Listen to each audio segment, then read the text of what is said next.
So in this video we'll cover important facts for prelims. So first one is immunity to public servant. तो जो public servant है जो काम करते थे ईस्ट इंडिया कंपनी में, तो उनको इम्यूनिटी मिलती है सुप्रीम कोर्ट से।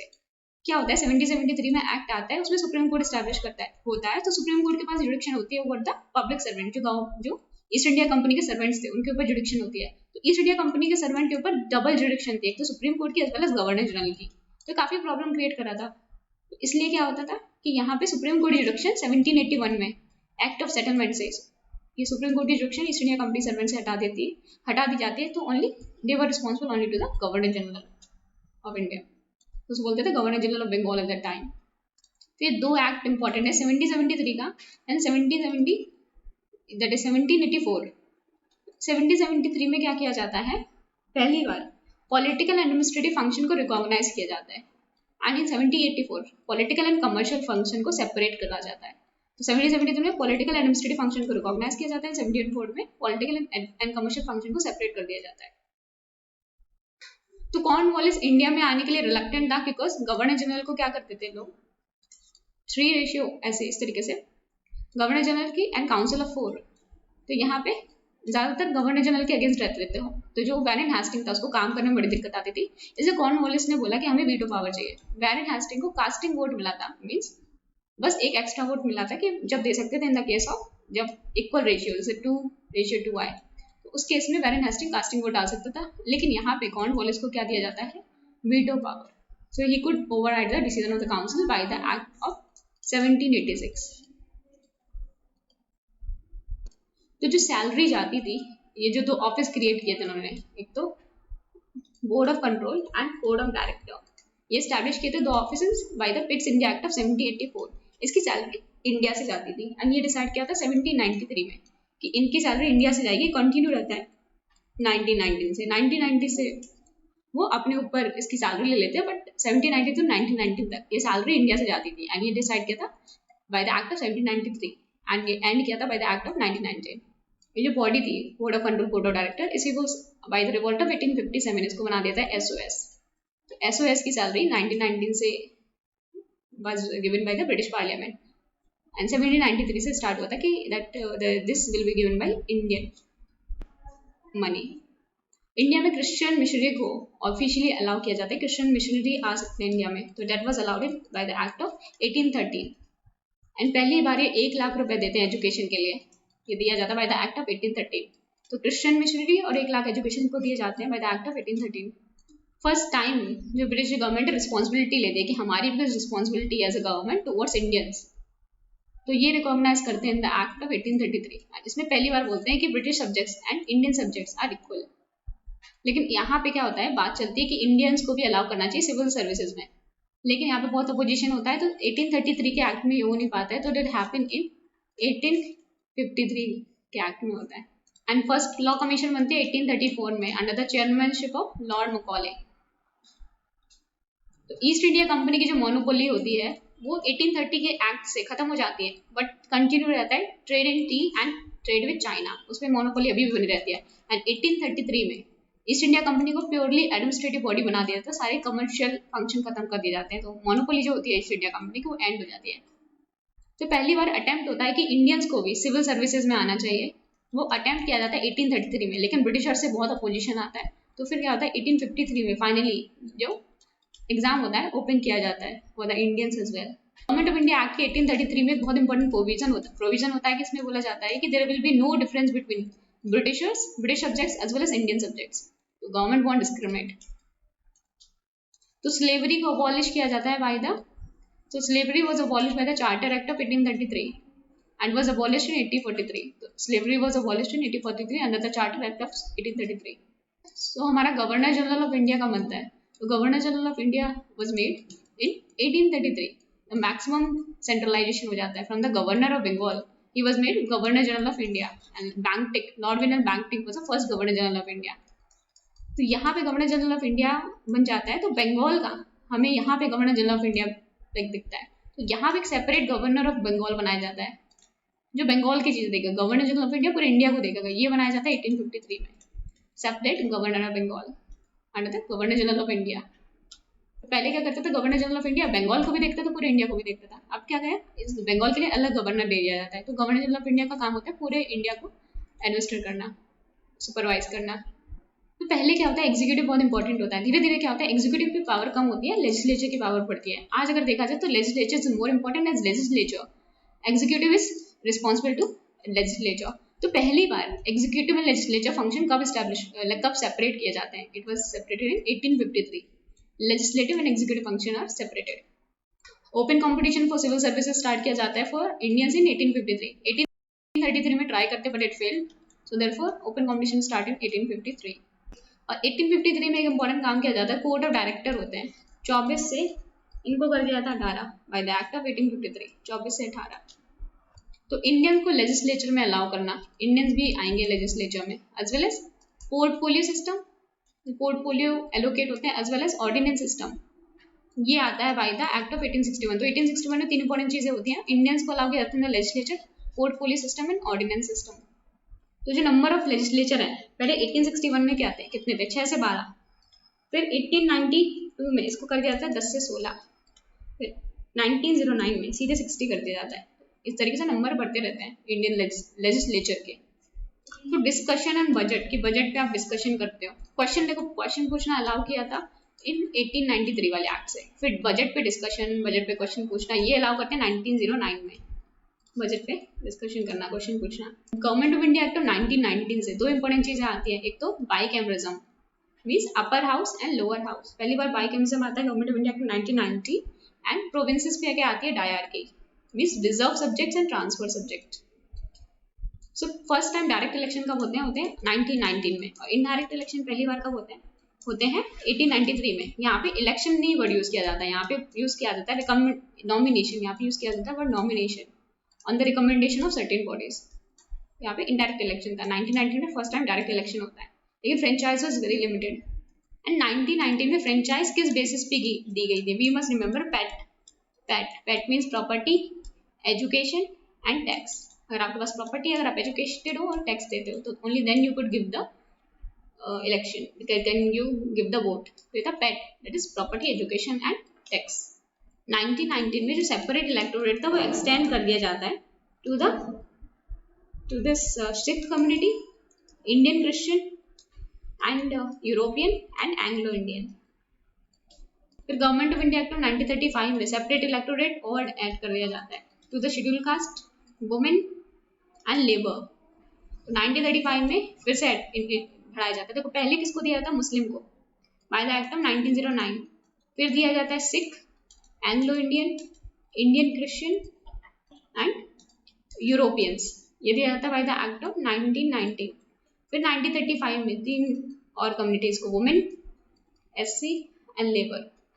तो सेपरेट इलेक्टोरेट बढ़ाते गए ओवर द टाइम में, जबकि एससी के लिए ऑलरेडी पूना पैक्ट साइन हो चुका था गांधी एंड अम्बेडकर के बीच में, स्टिल एससी को सेपरेट इलेक्टोरेट दिया जाता है बाय द एक्ट ऑफ 1935। जो स्टेट्स, प्रोविंसेस में तो बाइकैमरिज्म, जो सेंटर पे बाइकैमरिज्म आता है 1919 के एक्ट से, लेकिन स्टेट्स में भी यहाँ पे थे 11 आउट ऑफ 11 प्रोविंसेस में बाइकैमरिज्म आता है by the act of government of India act of 1935। 6 out of 11 provinces में बाइकैमरिज्म आता है, मीन्स अपर हाउस है, लोअर हाउस। अभी जैसे इंडिया में कुछ कुछ स्टेट्स है, यूपी हो गया, महाराष्ट्र हो गया, तमिलनाडु हो गया, तमिलनाडु में नहीं, यहाँ पे आंध्र प्रदेश हो गया एंड कर्नाटका, यहाँ पे अभी भी बाइकैमरिज्म है कुछ कुछ स्टेट्स में। तो ये बाइकैमरिज्म आता है कुछ स्टेट्स में 1935।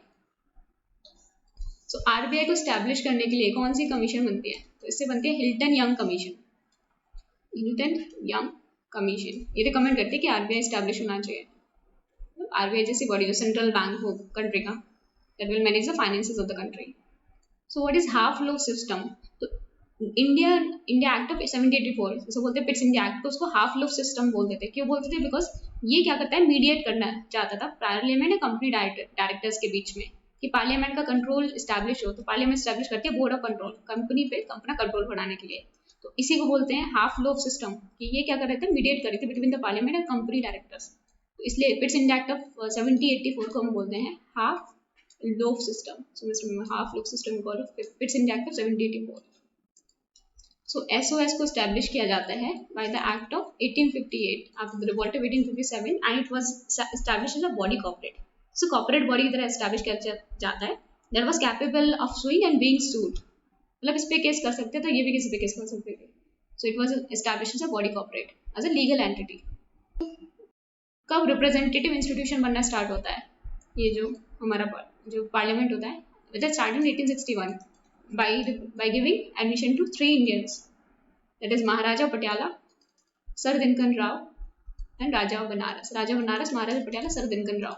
तो 3 Indians जाते हैं in the legislative assembly in 1861। तो हमने देखा ऑर्डिनेंस एंड पोर्टफोलियो आता है हमारा 1861 में। Ordinance making power and portfolio, and ordinance कितने महीने तक वैलिड होता था, 6 महीने के लिए। तो इन 1861 में डिसेंट्रलाइजेशन स्टार्ट होता है, तो ये बनाते हैं new legislative council for Bengal and the North West Frontier Province and Punjab. Bengal के लिए बन जाती है 1862 में, and North West Frontier Province 1866, Punjab के लिए बनती है 1897 में। तो बनती है बंगाल में 1862, then North West Frontier Province 1866 and Punjab में 1897। सो कराची सेशन होता है कांग्रेस का इन 1831, तो इसको प्रिसाइड करते हैं सरदार वल्लभ भाई पटेल। एंड जवाहरलाल नेहरू यहाँ पे रिजोल्यूशन निकालते हैं इंडिया की सोशियो एंड इकोनॉमिक पॉलिसी पे, नेशनल सोशियो इकोनॉमिक पॉलिसी और नेशनल एजुकेशन प्रोग्राम है। यहाँ पे बात करते हैं सेकुलरिज्म की, India will adopt secularism, Karachi resolution of 1831। तो who was the first governor of RBI? RBI का फर्स्ट गवर्नर कौन था? First Osborne Smith. First Indian governor of RBI was CD Deshmukh. इतना बड़ा नाम याद नहीं रखना, CD Deshmukh was the first Indian governor of RBI. He was appointed in 1941 as a deputy governor.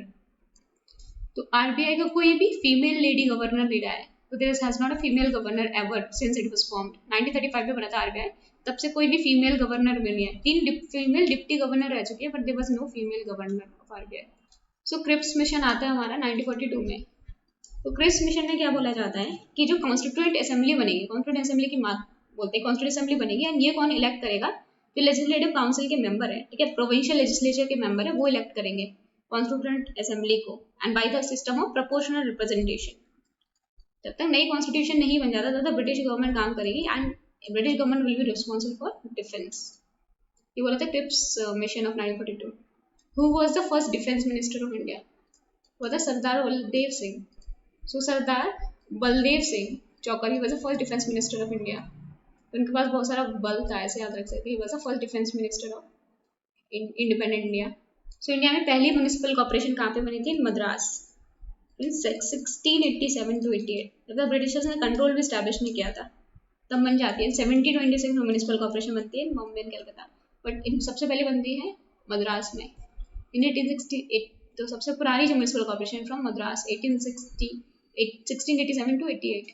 देखो 1857 के रिवोल्ट के बाद बात समझ आ जाता है कि फाइनेंशियल डिसेंट्रलाइजेशन बहुत इंपॉर्टेंट है, बिकॉज सेंटर ही पूरा जो फंड है मोबिलाइज नहीं कर सकती है। तो लोकल गवर्नमेंट को क्या किया जाए, लाइक पावर दी जाए कि वो भी अपने लोकल गवर्नमेंट फंड को एक्सट्रैक्ट कर सके, मतलब लोगों से अच्छे से पैसे निकाल सके। तो इसलिए फर्स्ट जो फाइनेंशियल डिसेंट्रलाइजेशन होता है for the local self government. तो फाइनेंशियल डिसेंट्रलाइजेशन किसके अंडर होता है? Under the Lord Mayo resolution of 1870। तो हमारा फाइनेंशियल डिसेंट्रलाइजेशन स्टार्ट होता है, financial decentralization by the Lord Mayo resolution of 1870। फिर Magna carta of local self government किसे बोलते हैं? Magna carta of local self government इसे बोलते हैं। लॉर्ड रिपन का resolution, Lord Ripon resolution of 1882, इसे बोलते हैं Magna carta of local self government. And Ripon को ये बोलते हैं father of local self government, lord Ripon. फिर एक कमीशन बनती है, royal commission on decentralisation. Royal commission on decentralisation बनते हैं इन 1907, एंड इसके चेयरमैन होते हैं Hobhouse. So we must remember Hobhouse. Royal commission on decentralisation 1907, the chairman was Hobhouse. फिर government of India act of 1919 आता है। इसमें local self government का जो सब्जेक्ट होता है वो किसको दे दिया जाता है? It was given to Indians, means transfer subject का पार्ट था। Local self government was a transfer subject, तो it was given to Indian minister. तो अपना कैंटोनमेंट एक्ट कब आता है? पहला कैंटोनमेंट एक्ट, इसमें कैंटोनमेंट एरिया के बारे में प्रोविजन है, that is in 1924। And government of India act of 1935 में भी आता है लोकल सेल्फ गवर्नमेंट।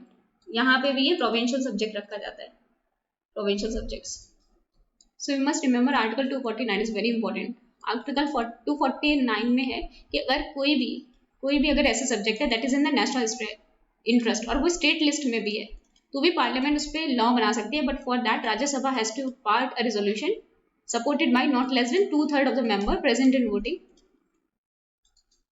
और ये रेजोल्यूशन 1 साल तक वैलिड रहता है और फिर एक्सटेंड कर सकते हैं उसे नंबर ऑफ टाइम पर, बार बार रेजोल्यूशन पास करना पड़ेगा। तो it should be pass by Rajya Sabha by by the members by not less than 2/3 of the member present in voting.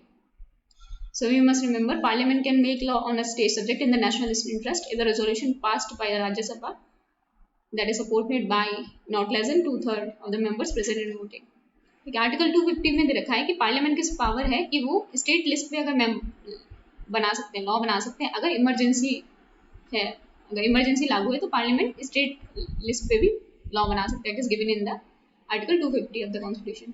Emergency खत्म होती है, जो पार्लियामेंट में लॉ बनाई है वो भी 6 महीने के बाद 6 महीने के बाद तक खत्म हो जाएगी अपने आप ही। तो आर्टिकल 252 में लिखा हुआ है कि अगर 2 से ज़्यादा स्टेट अगर रिक्वेस्ट करते हैं पार्लियामेंट को कि आप हमारे सब्जेक्ट पे लॉ बनाओ तो पार्लियामेंट बना सकता है, अगर 2 या 2 से ज़्यादा स्टेट्स अगर रिक्वेस्ट करते हैं तो it is given in article 252 of the constitution. और फिर एक बार पार्लियामेंट को पावर मिल जाती है उस सब्जेक्ट पे तो पार्लियामेंट चाहे तो फिर उस पावर को छोड़ सकता है, नहीं तो वो पार्लियामेंट के पास पावर रहेगी तो it will be on the parliament. State legislature can not फिर make a law on that particular subject. Article 253 में लिखा हुआ है अगर कोई इंटरनेशनल एग्रीमेंट है और अगर स्टेट सब्जेक्ट पे भी अगर कोई मैटर आता है तो parliament can make a law. For example WTO का एग्रीमेंट है एग्रीकल्चर पे, agriculture is state subject but parliament can make a law because ये इंटरनेशनल एग्रीमेंट से रिलेटेड है। सो it is given article 253 of the constitution. So article 262 में रखा है inter state river water dispute के बारे में। अगर स्टेट्स के बीच में वाटर डिस्प्यूट्स आता है तो पार्लियामेंट क्या बना सकता है, कोई ट्राइब्यूनल बना सकता है। तो इसमें बोला है किसी भी सुप्रीम कोर्ट ना ही किसी अदर कोर्ट की जुडिक्शन होगी, तो सिर्फ कौन देखेगा, कोई ट्रिब्यूनल देखेगा। ठीक है, तो it is given in article 262। और कौन बनाएगा tribunal, central government for the distribution of water between the states और एनी इंटर स्टेट रिवर और रिवर वैली। ठीक है, तो इसमें आर्टिकल 263 में रखा है इंटर स्टेट काउंसिल। तो उन्होंने लिखा है इंटर स्टेट काउंसिल स्टैब्लिश की जा सकती है कब कोई डिस्प्यूट हो बिटवीन द स्टेट्स, तो उसको इंक्वायर करने के लिए। एंड कौन बनाएगा इंटर स्टेट काउंसिल, प्रेसिडेंट कभी भी स्टैब्लिश कर सकता है in the public interest. And ये देखेगा कि स्टेट्स के बीच में क्या डिस्प्यूट्स है, इन्वेस्टिगेट करेगा, डिस्कस करेगा कुछ ऐसे सब्जेक्ट जो कॉमन इंटरेस्ट के हो बिटवीन द स्टेट्स, रिकमेंडेशन देगा उन सब्जेक्ट को, रिकमेंडेशन देगा। ठीक है, कौन स्टैब्लिश करेगा, प्रेसिडेंट स्टैब्लिश करेगा और प्रेसिडेंट की डिफाइन करेगा क्या क्या ड्यूटी होगी काउंसिल के। सो इंटर स्टेट काउंसिल का चेयरमैन कौन होता है, prime minister the chairman of inter state council. Establish कौन करता है, it is established by president under article 263 of the constitution. तो आर्टिकल 261 में लिखा है to full faith and credit given throughout the country through the public and records in judicial proceeding. तो full faith and credit clause है, मतलब cooperation the public at and records, सारे public record है। ठीक है, वो recognition देंगे सारे अदर स्टेट्स में। सपोज यूपी में आपने एजुकेशन की, ठीक है, तो वहाँ पे महाराष्ट्र में ये नहीं बोल सकते हमने यूपी से एजुकेशन की, हम नहीं मानेंगे।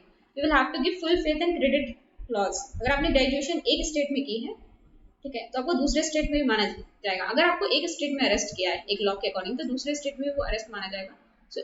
तो ये से बोलते हैं full faith and credit clause under article 261 of the constitution. तो हाई कोर्ट ने कुछ महाराष्ट्र में फैसला सुनाया तो उसका इफेक्ट पूरे इंडिया पे होगा।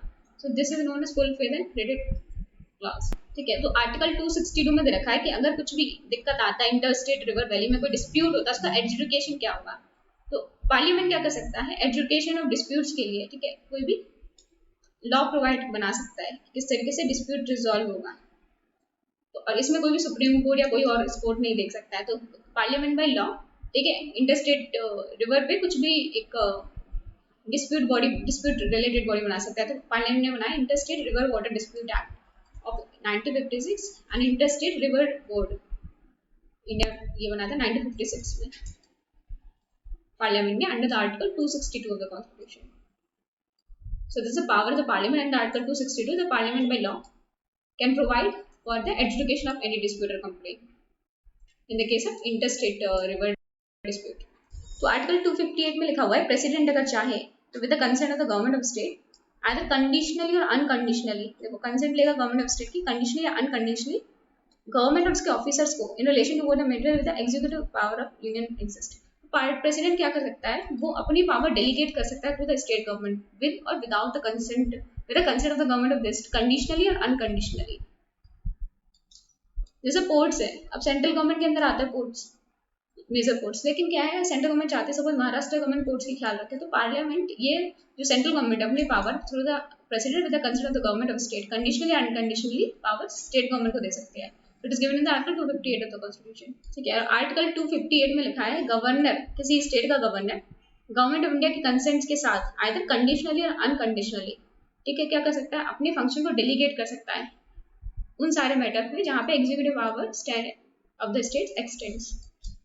आर्टिकल 258 में सेंटर स्टेट्स को डेलीगेट कर सकता है with the consent of the governor of the state, and under article 258A जो गवर्नर होता है स्टेट का वो डेलीगेट कर सकता है सेंटर को अपनी power with the consent of the government of India either conditionally और unconditionally. So you must remember under article 258 and 258A talk about it. So under article 258 central government can delegate some of the power to the state government, and president with the prior consent of the governor can delegate some of the executive function of the union to the states, some of the union from the function from union to state.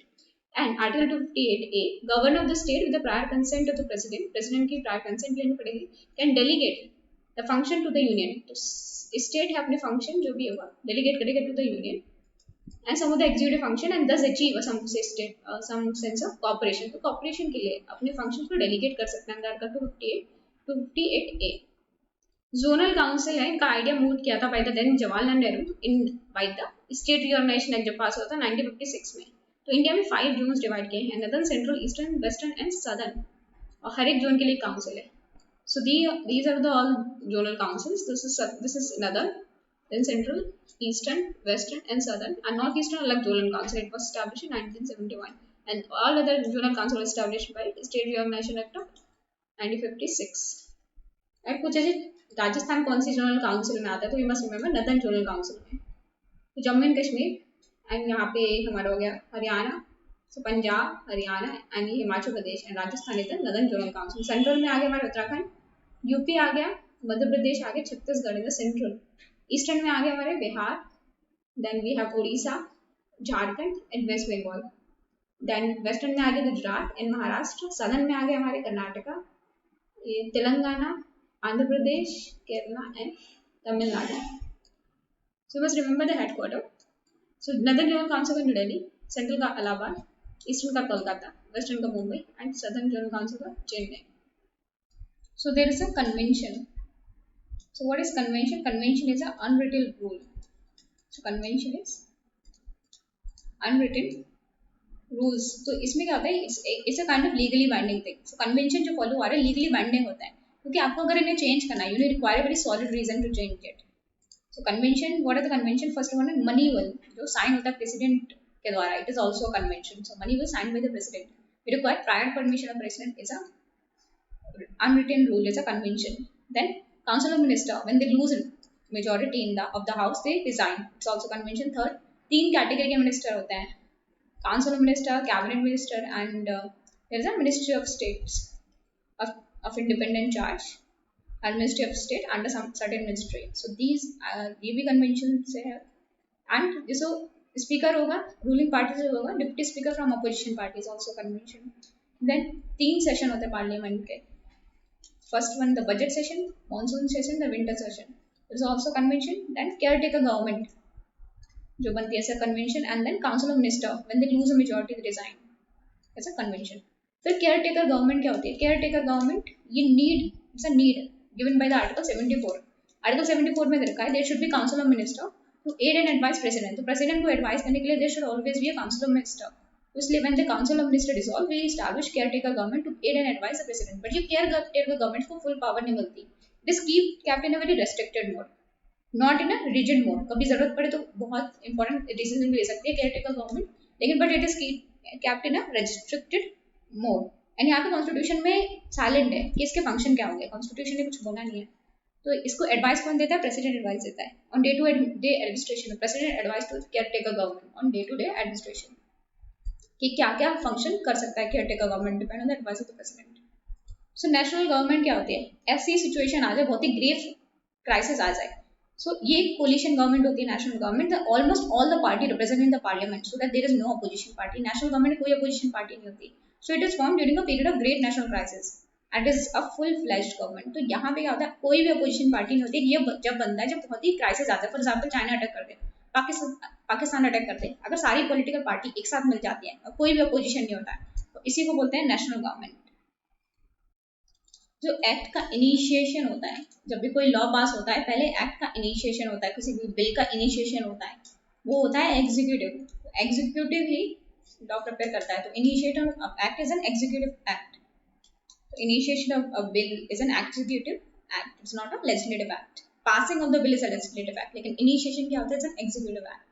So constitution में council of minister की बात किया है, so they talk about the council of minister. Cabinet की बात नहीं की, cabinet को पहली बार मेंशन किया था by the 44th constitution amendment act of 1978 national emergency के केस में। तो जो भी नेशनल इमरजेंसी इम्पोज होगी, कौन इम्पोज करेगा, president on the written recommendation of the cabinet.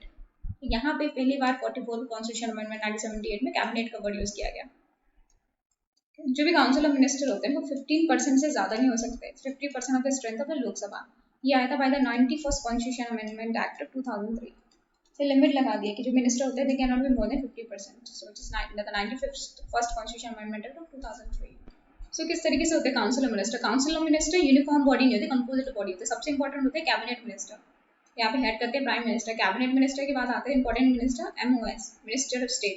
ये सबसे लोअर मिनिस्टर होते हैं, बोलते हैं डिप्टी मिनिस्टर। तो डिप्टी मिनिस्टर के पास कोई इंडिपेंडेंट चार्ज नहीं होता। मिनिस्ट्री ऑफ स्टेट्स कुछ इंडिपेंडेंट चार्ज होते हैं, कुछ कैबिनेट मिनिस्टर के अंदर काम करते हैं।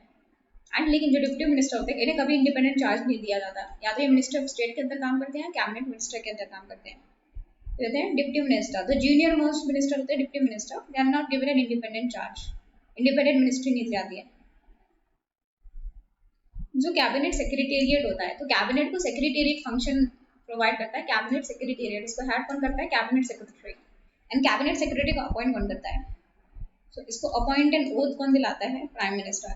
इसकी ओथ प्राइम मिनिस्टर दिलाता है, ना कि president. So president and vice president के केस में जब इलेक्शन होता है तो who acts as a returning officer. Returning officer क्या होता है, तो यहाँ पे दो रिटर्निंग ऑफिसर हो सकता है, या तो सेक्रेटरी जनरल लोकसभा सेक्रेटेरिएट और secretary general of Rajya Sabha secretariat. तो टाइम टू टाइम अगर एक साल secretary general of Lok Sabha secretariat अगर सेक्रेटरी प्रोवाइड करेंगे, अगली बार जो इलेक्शन होगी तो सेक्रेटरी जनरल राज्यसभा प्रोवाइड करेंगे as a will act as a returning officer. तो this happen in the case of president vice president election. Returning officer is secretary general of Lok Sabha and the secretary general of Rajya Sabha, term by term alternative they act as a returning officer. So president के case में कितने लोगों को support करना पड़ता है, 50 as a proposer and 50 as a seconder. And vice president के case में करना पड़ता है 20 एज प्रपोजर 20 एज सेकेंडर्स। तो यहाँ पे ओथ कौन दिलाता है, इनको प्रेसिडेंट दिलाता है वाइस प्रेसिडेंट को। प्रेसिडेंट कौन को दिलाता है, chief justice of India. And ये रेजिग्नेशन किसको देते हैं, वाइस प्रेसिडेंट को देते हैं। एंड वाइस प्रेसिडेंट रेजिग्नेशन देते हैं अपना प्रेसिडेंट को। तो रेजिग्नेशन एक दूसरे को दे देते हैं, तो प्रेसिडेंट वाइस प्रेसिडेंट को, वाइस प्रेसिडेंट प्रेसिडेंट को। इम्पीचमेंट कैसे होता है, इधर रखा है आर्टिकल 67B। इम्पीचमेंट होता है by the effective majority. Impeachment of vice president by the effective majority. Effective majority मतलब greater than 50% of total membership of house, total member of house minus vacancy. Vacancy minus कर देते हैं, तो उसका 50% से ज़्यादा, इसको बोलते हैं effective majority. They are removed by effective majority. Total membership minus vacancy का 50% से ज़्यादा. Effective majority in राज्यसभा, तो वाइस प्रेसिडेंट को रिमूव करना है, तो वाइस इसमें effective majority चाहिए। एंड लोकसभा में भी they need that simple majority. तो अगर आपको इलेक्शन लगना है पंचायती राज का, 21 साल की उम्र चाहिए, लोकसभा की 25 साल चाहिए और राज्यसभा की उम्र 30 इयर्स। एंड प्रेसिडेंट का केस में मिनिमम एज कितनी है, 25 actually. The president should be a member of Lok Sabha. And India में प्रेसिडेंट की क्वालिफिकेशन क्या है, तो लोकसभा का मेंबर होना चाहिए। He must be he must be qualified to become a member of Lok Sabha. लोक सभा का मेंबर नहीं होना चाहिए, should be qualified to become a member of Lok Sabha and उसका 35 years एज होना चाहिए। So 35 years से उससे ज़्यादा। तो प्रेसिडेंट के केस में सिर्फ इलेक्टेड मेंबर पार्टिसिपेट करते हैं, एंड प्रेसिडेंट के केस में सिर्फ इलेक्टेड मेंबर्स पार्टिसिपेट करते हैं। वाइस प्रेसिडेंट केस में इलेक्टेड प्लस नॉमिनेटेड पार्टिसिपेट करते हैं। एंड यहाँ पे एमपी का वोट अलग अलग होता है, एमएलए के वोट से डिवाइड करते हैं, सारे एमएलए के वोट से डिवाइड करके टोटल मेंबर ऑफ पार्लियामेंट इस तरीके से निकालते हैं। लेकिन यहाँ पे एक मेंबर का एक वोट होता है, तो टोटल कितने वोट्स होते हैं? 890 वोट्स। 890 वोट्स कैसे? 545 यहाँ से Lok Sabha to 245 from Rajya Sabha, total 890 votes. तो यहाँ पे वोट होता है भाई secret ballot. Even president and vice president दोनों के केस में voting is by secret ballot. And यहाँ पे वोटिंग कैसे होती है? बाय द मेजॉरिटी इलेक्ट होता है कि या बाय प्लूरैलिटी। यहाँ पे मेजॉरिटी देखी जाती है, लाइक ग्रेटर देन 50%। प्लूरैलिटी देखी जाती है in the case of Lok Sabha election. ये सारे कैंडिडेट है, एक के 40% आए, एक के 30%, एक के 20%, एक के 10%, तो 40% वाला will be the winner according to first part of post system. यहाँ पे मेजॉरिटी देखी जाती है, ना कि प्लूरैलिटी ऑफ वोट। तो जो प्रेसिडेंट है एंड जो वाइस प्रेसिडेंट है दोनों should be minimum age 35 years होनी चाहिए, and he should be eligible to become a member of Lok Sabha, and president should be eligible to become a member of Lok Sabha, and vice president should be eligible to become member of Rajya Sabha. तो जो policy making होती है it's an executive function, and जो policy approval is a legislative function, and initiation of law we have seen it is an executive function, but approval of the law is a legislative function. So what are the executive function? एक तो administration of law, law को implement करना is an executive function. Determination of government policy को determine करना, policy making is a executive function. Then initiation of law को initiation करना is an executive function. Maintenance of law and order also an executive function. Promotion of social and economic welfare, so it's an executive function. Direction of foreign policy चलाना is an executive function. General administration of country, general जो administration होता है country का is an executive function. तो even foreign policy हमारा executive function है, general administration of country is a executive function. So अगर question आता है which of the following are these executive function, पूछा जाता है डायरेक्शन ऑफ फॉरेन पॉलिसी और डायरेक्शन ऑफ फॉरेन पॉलिसी क्या एग्जीक्यूटिव फंक्शन है? Yes. General administration of country, yes. Promotion of social economic welfare, yes. Maintenance of the law and order, yes. Initiation of law, yes. Determination of government policy, yes, is an executive function. Administration of law, implementation of law is also an executive function. So Delhi और Puducherry only UTs हैं जो participate करती हैं in the election of president, ये participate करेंगे by the 70th constitution amendment act of 1992, 70th constitution amendment act of 1992। अब पहली बार उसके बाद इलेक्शन होते हैं 1992 के बाद 1997 में। तो Delhi and Puducherry for the first time participated in 1997। तो एक एमएलए की वोट कैसे निकालते हैं? तो टोटल पॉपुलेशन कितनी स्टेट्स में 1971 के सेंसस के अलावा अकॉर्डिंग, और कितने एमएलएज हैं उस स्टेट में, उसे निकालते हैं एमएलए की वोट। एमपी की वोट कैसे निकालते हैं? सारी स्टेट्स के जितने भी टोटल एमएलए के जितने भी वोट से divided by total number of MPs both from Lok Sabha and Rajya Sabha, total number of elected MPs. ठीक है, यहाँ पे भी total number of elected MLA, तो इस तरह से 1 एमएलए 1 एमपी की वोट की वैल्यू आ जाती है।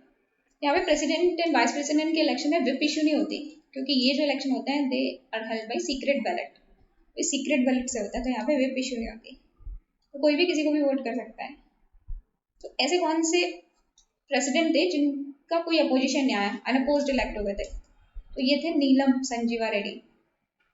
तो संजीवा रेड्डी बिल्कुल रेडी थे प्रेसिडेंट बनने के लिए, तो उनको किसी ने अपोज नहीं किया, तो याद रखना रेडी से याद रखना, नीलम संजीवा रेड्डी, ये बिल्कुल रेडी थे प्रेसिडेंट बनने के लिए, तो ही वाज इलेक्टेड अनअपोज्ड। अगर किसी स्टेट की लेजिस्लेटिव असेंबली सस्पेंड हो जाती है, ठीक है, उस पर प्रेसिडेंट रूल लग जाता है, तो भी वो लेजिस्लेटिव असेंबली के member can participate in the president election, we must remember. President rule लग जाता है, फॉर एग्जांपल महाराष्ट्र में लेजिस्लेटिव असेंबली सस्पेंड हो जाती है, तब भी उसके मेंबर प्रेसिडेंट के इलेक्शन अगर हो रहा हो तो उसमें पार्टिसिपेट कर सकते हैं। और president and vice president case में जो secretary general of Lok Sabha and secretary general of Rajya Sabha secretariat act as an ex-officio returning officer of president and vice president election, and तो turn by turn ये रिटर्निंग ऑफिसर की तरह act करते हैं for the president and vice president election. तो returning officer का काम क्या होता है? एक्सेप्ट करना, रिटर्न करना, रिजेक्ट करना नॉमिनेशन फॉर्म। तो कौन लिखता है? Returning officer. कौन एक्ट करता है? That is secretary general Lok Sabha secretary and secretary general Rajya Sabha secretariat. अब प्रेसिडेंट के केस में अगर कोई भी डिस्प्यूट आता है तो डायरेक्टली वो जाएगा प्रेसिडेंट सुप्रीम कोर्ट में, और सुप्रीम कोर्ट का जो भी डिसीजन होगा it will B final and binding. President को ओथ कौन दिलाता है? Under article 60 chief justice of India, and under article 67 impeachment के बारे में लिखा हुआ है, it is given in the article 61। तो वी मस्ट रिमेंबर आर्टिकल 61 में प्रेसिडेंट के इम्पीचमेंट के बारे में लिखा हुआ है। Election of president is in the article 54 of the constitution. तो इसमें लिखा हुआ है 6 महीने के अंदर अंदर आपको वैकेंसी फिल करनी पड़ेगी, वैकेंसी हो जाती है बिकॉज ऑफ डेथ और रेजिग्नेशन, तो 6 महीने के अंदर फिल करनी पड़ेगी। और प्रेसिडेंट कंटिन्यू करता है चार्जर अंतिल उसका सक्सेसर दूसरा प्रेसिडेंट ना आ जाए। और जो इलेक्शन होते हैं इस प्रेसिडेंट के टर्म खत्म होने से पहले 5 साल खत्म होने से पहले ही करा लिए जाते हैं। और बाई चांस इलेक्शन नहीं हो पाए तो ये प्रेसिडेंट कंटिन्यू रहेगा जब तक नया प्रेसिडेंट नहीं आता। Because according to our constitutional requirement, we need continuous supply of the president. President नहीं तो Chief Justice of India. तो कौन से Chief Justice of India थे who acted as a president? This one Mr. Hidayatullah. Mr. Hidayatullah, he acted as a president. Was the Chief Justice of India, Mr. Hidayatullah. So president का impeachment कैसे होता है? तो it should be देखो अगर initiate करना है तो लोकसभा में initiate करना है तो it should be support by 1/4 member of 554 and 1/4 member of 245. ठीक है, it should be supported by the resolution of this much member 1/4 member दोनों हाउस के सपोर्ट करना चाहिए। नोटिस देना पड़ता है 14 दिन का नोटिस देना पड़ता है and it should be supported by 2/3 member of the house 2/3 member total members of a house. तो ये बहुत बड़ी है। तो ये 2/3 प्रेजेंट इन वोटिंग नहीं है, यहाँ पे 2/3 of the total member of house. तो ये बहुत ज़्यादा स्ट्रिक्ट है रिमूव करना total member of the house, total member of the house का 2/3। इतनी स्ट्रिक्ट मेजोरिटी कहाँ कहीं पे भी नहीं है क्योंकि प्रेसिडेंट के रिमूवल में that 2/3 of the total membership of the house. Ground क्या दे रखा है? Violation of the constitution. तो ग्राउंड इज वेरी वेग। तो पहले हाउस में जब पास हो जाएगा रेजोल्यूशन तो सेकंड हाउस यहाँ पे एक्ट करेगा एज अ इन्वेस्टिगेटेड हाउस। तो second house will be the investigating house and first house यहाँ पे पॉलिटिकल होता है एंड सेकंड हाउस क्या है? Quasi judicial. क्वाशी जुडिशियल क्योंकि यहाँ पे इन्वेस्टिगेट करेगा चार्जेस को। फर्स्ट हाउस इज पॉलिटिकल तो डिस्क्रिप्शन पे डिपेंड करता है ये पास करे या ना करे रिजोल्यूशन। लेकिन सेकंड हाउस ये क्वासी जुडिशियल फंक्शन करेगा because it will act as an investigating house. It will investigating the charge of the violation of the constitution of the president. जो भी चार्ज लगे हैं of the violation of the constitution of the president उसको investigate करेगा second house. So president को remove करना is purely a legislative act क्योंकि legislature pass कर देगी यानी इम्पीचमेंट हो जाएगा। तो यहाँ पे इसको बोलते हैं इम्पीचमेंट। लेकिन यहाँ पे supreme court and high court को रिमूव करना यहाँ पे तो ये है is an executive act. So it is an executive act. मैं गवर्नर को रिमूव करना executive act because it remove by president. But president को कोई रिमूव नहीं करता है, प्रेसिडेंट रिमूव हो जाता है by the legislative process. So it is a legislative act. लेकिन सुप्रीम कोर्ट हाई कोर्ट के जज को रिमूव करना, गवर्नर को रिमूव करना is an executive act as supreme court high court जज will governor remove by the president. And यहाँ पे चार्ज क्या होता है? Violation of the constitution. Supreme court and high court के केस में होता है प्रूव्ड मिसबिहेवियर एंड इनकैपेसिटी। तो यहाँ पे सुप्रीम कोर्ट हाई कोर्ट के जज में prove misbehaviour and capacity and the case of president is a violation of the constitution. So removal of the president is a executive act, is a legislative act. That is, president is removed by the parliament. But removal of Supreme Court and High Court judge and governor is an executive act, and these are removed by the president. तो president के removal का ground क्या है? President के removal का ground है violation of constitution. यहाँ पे proved misbehaviour and capacity. Governor का कोई ग्राउंड नहीं दे रखा है, no ground of removal is given. So there are the 3 kind of the veto: absolute veto, suspensive veto and pocket veto. Absolute veto क्या होता है? इट एक्ट्स एब्सोल्यूट होता है only on the advice of council of minister. तो council of minister की advice पे absolute veto use किया जाता है। और इसमें क्या होता है? कंप्लीटली डिनाई कर दो, जैसे पैप्सू एप्रोप्रिएशन बिल था, पैप्सू एप्रोप्रिएशन 1956 का, इसको डिनाई किया था on the advice of council of minister. तो एब्सोल्यूट वीटो प्रेसिडेंट एक्सरसाइज करता है only on the advice of council of minister. Suspensive veto में प्रेसिडेंट डिस्क्रिशन पे करता है, he can ask to reconsideration without the aid of the council of minister. President can ask to reconsider the advice. So suspensive veto is a discretionary power of the president. Then pocket veto, जैसे ये क्या होता है? Indian post office amendment bill, तो ये भी discretionary power है। Indian post office amendment bill president ने उसको अपने पॉकेट में डाल दिया, वो बहुत कॉन्ट्रोवर्शियल था post office amendment bill of 1986। तो यहाँ पे भी डिस्क्रिशन यूज करते हैं। तो absolute veto is not a discretionary power, president can exercise absolute veto only on the advice of council of minister. लेकिन सस्पेंसिव वीटो और जो पॉकेट वीटो होता है, president can act on the discretion. तो impeachment हो गया president का कि जुडिशियल रिव्यू अलाउड है। यस, जुडिशियल रिव्यू अलाउड है। Judicial review of everything is possible. So what is given in the Article 74 of the Constitution? Article 74 में देखा there is a Council of Minister to aid and advise President. So there is a Council of Minister to aid and advise the President. So what is given in the Article 74? That there is a Article 74 of the Constitution of India provide the Council of Minister shall aid the President in exercise of President function. तो article 74 में लिखा हुआ है कि यहाँ पे council of minister होनी चाहिए headed by prime minister to aid and advice the president, लिखा है आर्टिकल 74। आर्टिकल 75 में लिखा है कि प्राइम मिनिस्टर को अपॉइंट कौन करेगा, प्रेसिडेंट अपॉइंट करेगा। पहले में लिखा है कि काउंसिल ऑफ मिनिस्टर और प्राइम मिनिस्टर होने चाहिए जो प्रेसिडेंट को एडवाइस करेंगे। तो 75 में लिखा हुआ है कि प्राइम मिनिस्टर को अपॉइंट करेगा प्रेसिडेंट, अदर मिनिस्टर को कौन अपॉइंट करेगा, president on the advice of the prime minister. तो it is given in the 75 and article 76 talks about the attorney general of India. President appoint करेगा attorney general of India and who should be qualified to be a जज of supreme court. Article 77 में लिखा है जितने भी executive action है, all the executive action of the government of India are taken in the name of the president. And इसमें 77 के sub clause 2 में लिखा हुआ है कि जितने भी ऑर्डर्स हैं उस should be executed in the name of the president. सारे orders are executed in the name of the president and authenticated in the manner that is specified by the specified the rules made by the president। इसमें लिखा है president can make the rule for the convenient transaction of business of the government of India.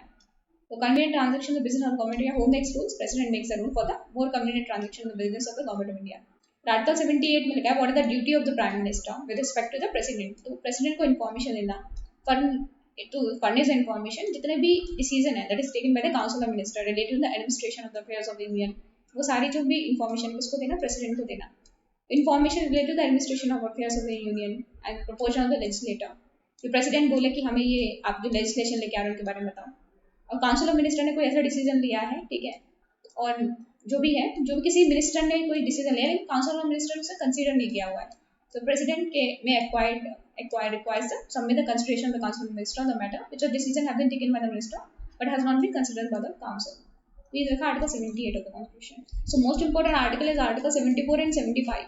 तो 74 में क्या लिखा है, there shall be council of minister headed by prime minister to aid and advise president। इसमें लिखा है जो prime minister होगा he will be appointed by president and all other minister will be appointed by the president on the advice of prime minister। तो पहले तो लिखा है 74 में कि यहाँ पे council of minister prime minister होना चाहिए जो एडवाइस करेंगे प्रेसिडेंट को, और फिर लिखा है कि कौन अपॉइंट करा जाएगा, तो प्रेसिडेंट अपॉइंट करेगा इन लोगों को, प्राइम मिनिस्टर मिनिस्टर्स को, प्राइम मिनिस्टर को प्रेसिडेंट अपॉइंट करेगा, अदर मिनिस्टर को अपॉइंट करेगा president on the advice of the prime minister.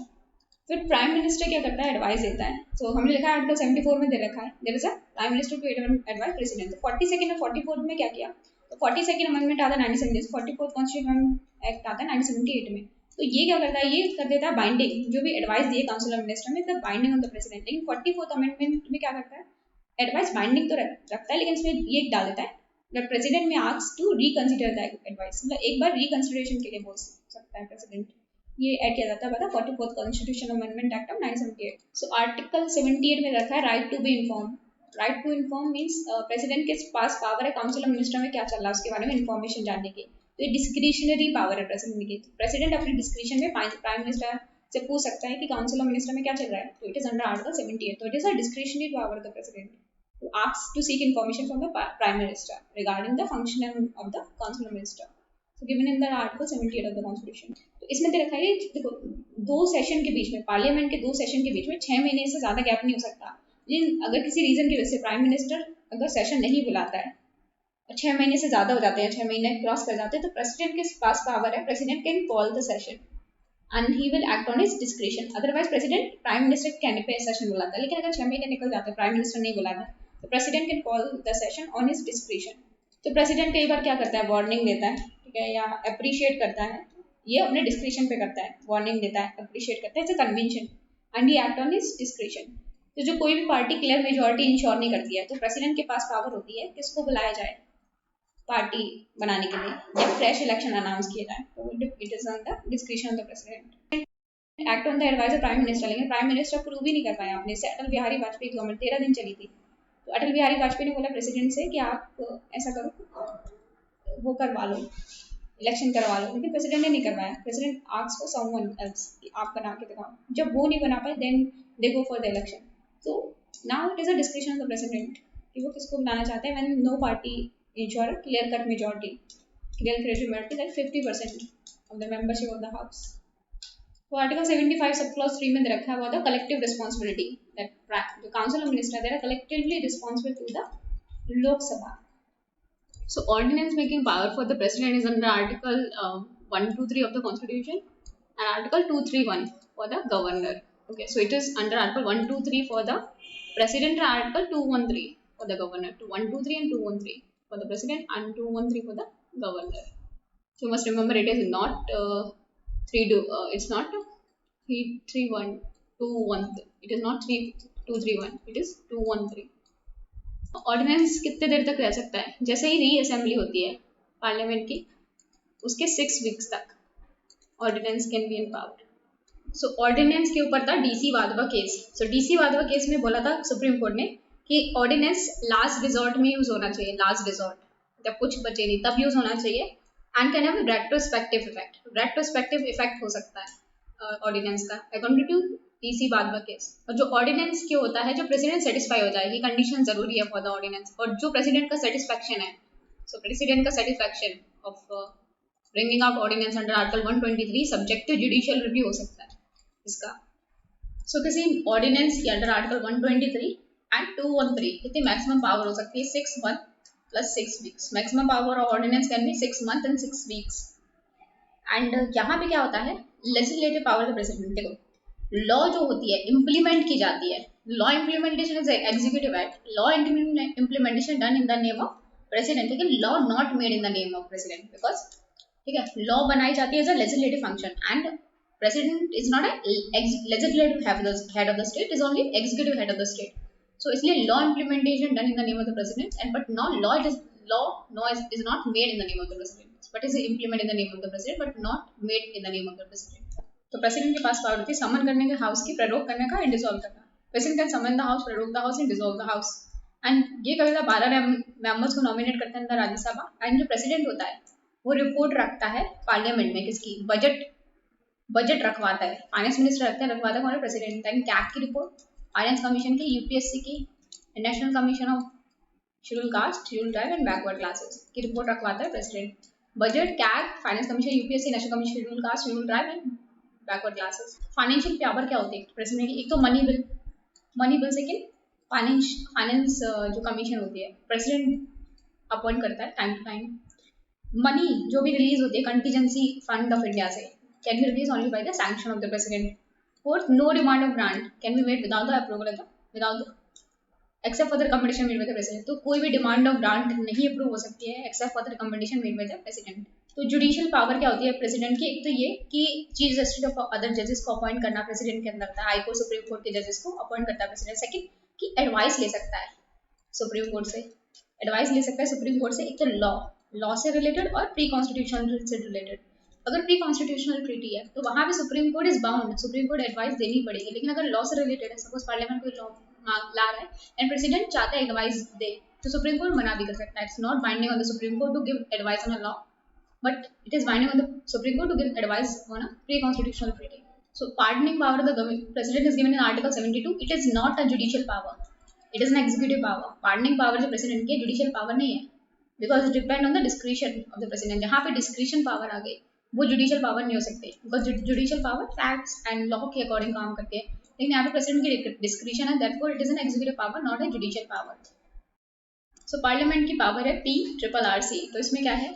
P से pardon, reprieve, respite, रेमिशन and commutation. तो पार्डन में है pardoning power of the president में कंप्लीटली फ्री कर देना। तो यहाँ पे जुडिशियल रिव्यू एप्लीकेबल है बट इट्स वेरी लिमिटेड। अगर प्रेसिडेंट पूरी तरह से किसी को पार्डन कर देता है तो यहाँ पे जुडिशियल रिव्यू बहुत ही लिमिटेड है, लेकिन हो सकता है जुडिशियल रिव्यू, तो इट्स फ्री। एंड रेप्रीव का मतलब स्टे लगा देगा, तो रेप्रीव एंड देन रेस्पाइट, थोड़ा रेस्ट देना, कम पनिशमेंट दे देना। रेस्पाइट मतलब थोड़ा कम पनिशमेंट देना, थोड़ा रेस्ट दे देना। जैसे 5 साल की रिगरस इम्प्रिजनमेंट है, तो स्पेशल ग्राउंड पे जैसे प्रेगनेंसी हो या मेंटल कंडीशन बेकार हो, तो उसके ग्राउंड में थोड़ी कम पनिशमेंट देना। जैसे हार्ड पनिशमेंट है तो सॉफ्ट पनिशमेंट कर देना। रेमिशन मतलब रिड्यूस कर देना, कैरेक्टर चेंज मत करना। रेमिशन मतलब जो सपोज 5 साल की सजा है 3 साल कर दो, सजा उतनी ही होगी सपोज रिगरस पनिशमेंट, लेकिन 5 साल से 3 साल कर दो, दिस इज रेमिशन। कम्यूटेशन मतलब चेंज कर दो एक फॉर्म से दूसरे फॉर्म, जैसे डेथ सेंटेंस मिला है लाइफ इम्प्रिजनमेंट कर दो, तो this is known as commutation. तो ये डिस्क्रिशनरी पावर है, तो इट इज सुप्रीम कोर्ट ने बोला इट इज डिस्क्रिशनरी पावर, तो it is not bound to follow the advice of council of minister. तो सुप्रीम कोर्ट ने क्या बोला है कि प्रेसिडेंट को जो भी एडवाइस, जो भी पार्डनिंग पावर है वो करनी पड़ेगी on the advice of council of minister. So इसमें जैसे Maruram versus union of India case था 1980 का, और Dhananjay Chatterjee versus state of West Bengal 1994। तो प्रेसिडेंट की डिस्क्रिशनरी पावर नहीं है, he has to act on the advice of the council of minister while pardoning death sentences और while exercising pardoning power of the president under article 72 of the constitution. So he is bound by, it is not a discretionary power, he should follow the advice of council of minister. Court martial के case में सिर्फ president pardon कर सकता है, तो pardoning power president के पास भी है, गवर्नर के पास भी है, लेकिन प्रेसिडेंट के पास court martial as well as death को भी पार्डन कर सकता है, लेकिन गवर्नर कोर्ट मार्शल और डेथ को पार्डन नहीं कर सकता। तो क्या है, तो हम अगर इमरजेंसी की बात करें तो क्या हम इमरजेंसी पूरे इंडिया पे लगा सकते हैं? हम इमरजेंसी पूरे इंडिया पे भी लगा सकते हैं, सपोज किसी पार्ट पे भी लगा सकते हैं, फॉर एग्जाम्पल नॉर्थ ईस्ट पे लगा के, तो इमरजेंसी हम पूरे इंडिया में भी लगा सकते हैं, किसी पार्ट पे भी लगा सकते हैं। ये ऐड किया था by the 42nd, it was added by the 42nd constitution amendment act of 1976। Emergency can be imposed on whole of India, any part of India. It was added by the 42nd Amendment Act of 1976. So what is botanist paradise? Botanist paradise, Sikkim को बोलते हैं botanist paradise. Sikkim is called botanist paradise and Manipur is called as a jewel of India. So proclamation of national emergency. So proclamation of national emergency done under Article 352 of the Constitution. तो president करता है national emergency proclaim in the case of war and in the case of external aggression or armed rebellion. या तो war, external aggression और armed rebellion के case में president declare ना national emergency. तो 44th amendment act, 44th constitution amendment act 1978 से क्या कर दिया है कि अगर प्रेसिडेंट अगर करेगा नेशनल इमरजेंसी लगाएगा तो रिटन रिकमेंडेशन आएगी कहाँ से? कैबिनेट से। तो ये ऐड किया था by the 44th constitution amendment act of 1976, written recommendation है कैबिनेट की, या तो वो लग सकती है on the whole of India और नहीं पार्ट ऑफ इंडिया। तो पार्ट ऑफ इंडिया पे लग सकती है इमरजेंसी, किसमें ऐड किया था? By the 42nd amendment act of 1976। So what is the difference between president rule and national emergency? तो national emergency and president rule में क्या अंतर है? तो यहाँ पे national emergency में there is no fault of state, ठीक है? कोई और aggression हो रहा है, या तो external aggression हो रहा है, war हो रहा है, या तो armed rebellion, लेकिन यहाँ पे fault होती है state की fault होती है, तब president rule लगाया जाता है। And support is provided to the state to control situation. Suppose Rajasthan में कोई दिक्कत हो रही है, यहाँ से infiltration हो रहा है, तो सेंटर क्या करेगी? स्टेट को सपोर्ट प्रोवाइड करेगी कि आप इन्फिल्ट्रेशन को रोको इन the case of national emergency. यहाँ पे तो सस्पेंड ही कर दिया जाएगा स्टेट गवर्नमेंट को, लेजिस्लेटिव असेंबली को सस्पेंड कर सकते हैं, डिसॉल्व कर सकते हैं। तो यहाँ पे नेशनल इमरजेंसी में ज़्यादा पावर होती है स्टेट्स के पास, सेंटर के पास, एंड स्टेट्स के पास भी ज़्यादा पावर होती है, they can do the work and they can follow the direction of the central government. यहाँ पे फंडामेंटल राइट्स को सस्पेंड कर दिया जाता है, यहाँ पे फंडामेंटल राइट्स सस्पेंड नहीं होते हैं इन the case of president rule. National emergency लगती है तो 1 महीने के अंदर अंदर अप्रूवल चाहिए लोकसभा एंड राज्यसभा की। अगर लोकसभा नहीं हो तो राज्यसभा की 1 महीने में अप्रूवल, जैसे लोकसभा सेट करे तो लोकसभा को अप्रूव करना चाहिए with in 30 days, with in 30 days में अप्रूव करना चाहिए। यहाँ पे कितना 1 मंथ, यहाँ पे 1 मंथ लिखा है, यहाँ पे 30 डेज में लोकसभा को अप्रूव करना है। एंड ये जो भी इमरजेंसी अप्रूव हो जाएगी एक बार, ये 6 महीने तक चलेगी, फिर अप्रूव करनी पड़ेगी दोबारा, अगर कंटिन्यू रखना है तो 6 महीने पे अप्रूव करनी पड़ती है। और कितने महीने तक चलती है? 1 महीने तक, only for 1 month. For example national emergency लग गई, अब 1 महीना हो गया, 1 महीने होने में सपोज 31 का महीना है, 31 का महीना है, तो यहाँ पे क्या होगा? यहाँ पे 25th को अप्रूव कर दी इमरजेंसी, तो ये जब से अप्रूव किया उसके 6 महीने तक चलेगी, 6 महीने तक, अगली 31 तक सपोज। तो यहाँ पे क्या होगा? 6 महीने खत्म होने से पहले ही अगले बार के लिए अगर आपको कंटिन्यू करना है पहले ही अप्रूव कर दो। तो इस तरीके से इमरजेंसी चलती है नेशनल इमरजेंसी। 6 मंथ तक चलती है, जब जिस दिन अप्रूवल मिला है तब से। तो अगर नेशनल इमरजेंसी को विड्रॉ करना है, हटाना है, तो कैसे निकाल सकते हैं? प्रेसिडेंट प्रोक्लेम कर देगा on the advice of council of minister की नेशनल इमरजेंसी हट गई है, यहाँ पे एडवाइस है काउंसिल ऑफ मिनिस्टर की, या डिसअप्रूव कर दे पार्लियामेंट डिसअप्रूव कर दे, ठीक है। Any house with in 1 month of national emergency disapprove कर सकता है, तो डिसॉल्व हो जाएगी। अगर सपोज सेशन नहीं है तो 10% ऑफ जो लोकसभा MP हैं वो राइटिंग में देंगे किसको? प्रेसिडेंट को और स्पीकर को, ठीक है। अगर सेशन में होगा, सेशन में नहीं होगा तो प्रेसिडेंट को लिख के देंगे, सेशन में होगा तो स्पीकर को देंगे। तो 10% लोकसभा के MP, ठीक है, रिटन में देंगे, लिख के देंगे किसको? प्रेसिडेंट को। अगर सेशन में नहीं होगा, अगर सेशन में होगा तो स्पीकर को डायरेक्ट देंगे।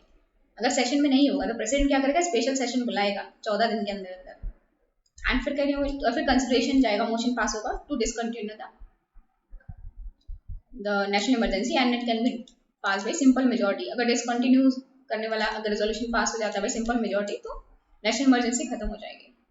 सिर्फ 10% of Lok Sabha MP can give in writing, by simple majority they can remove the national emergency. तो नेशनल इमरजेंसी रिमूव करना काफी ईजी है।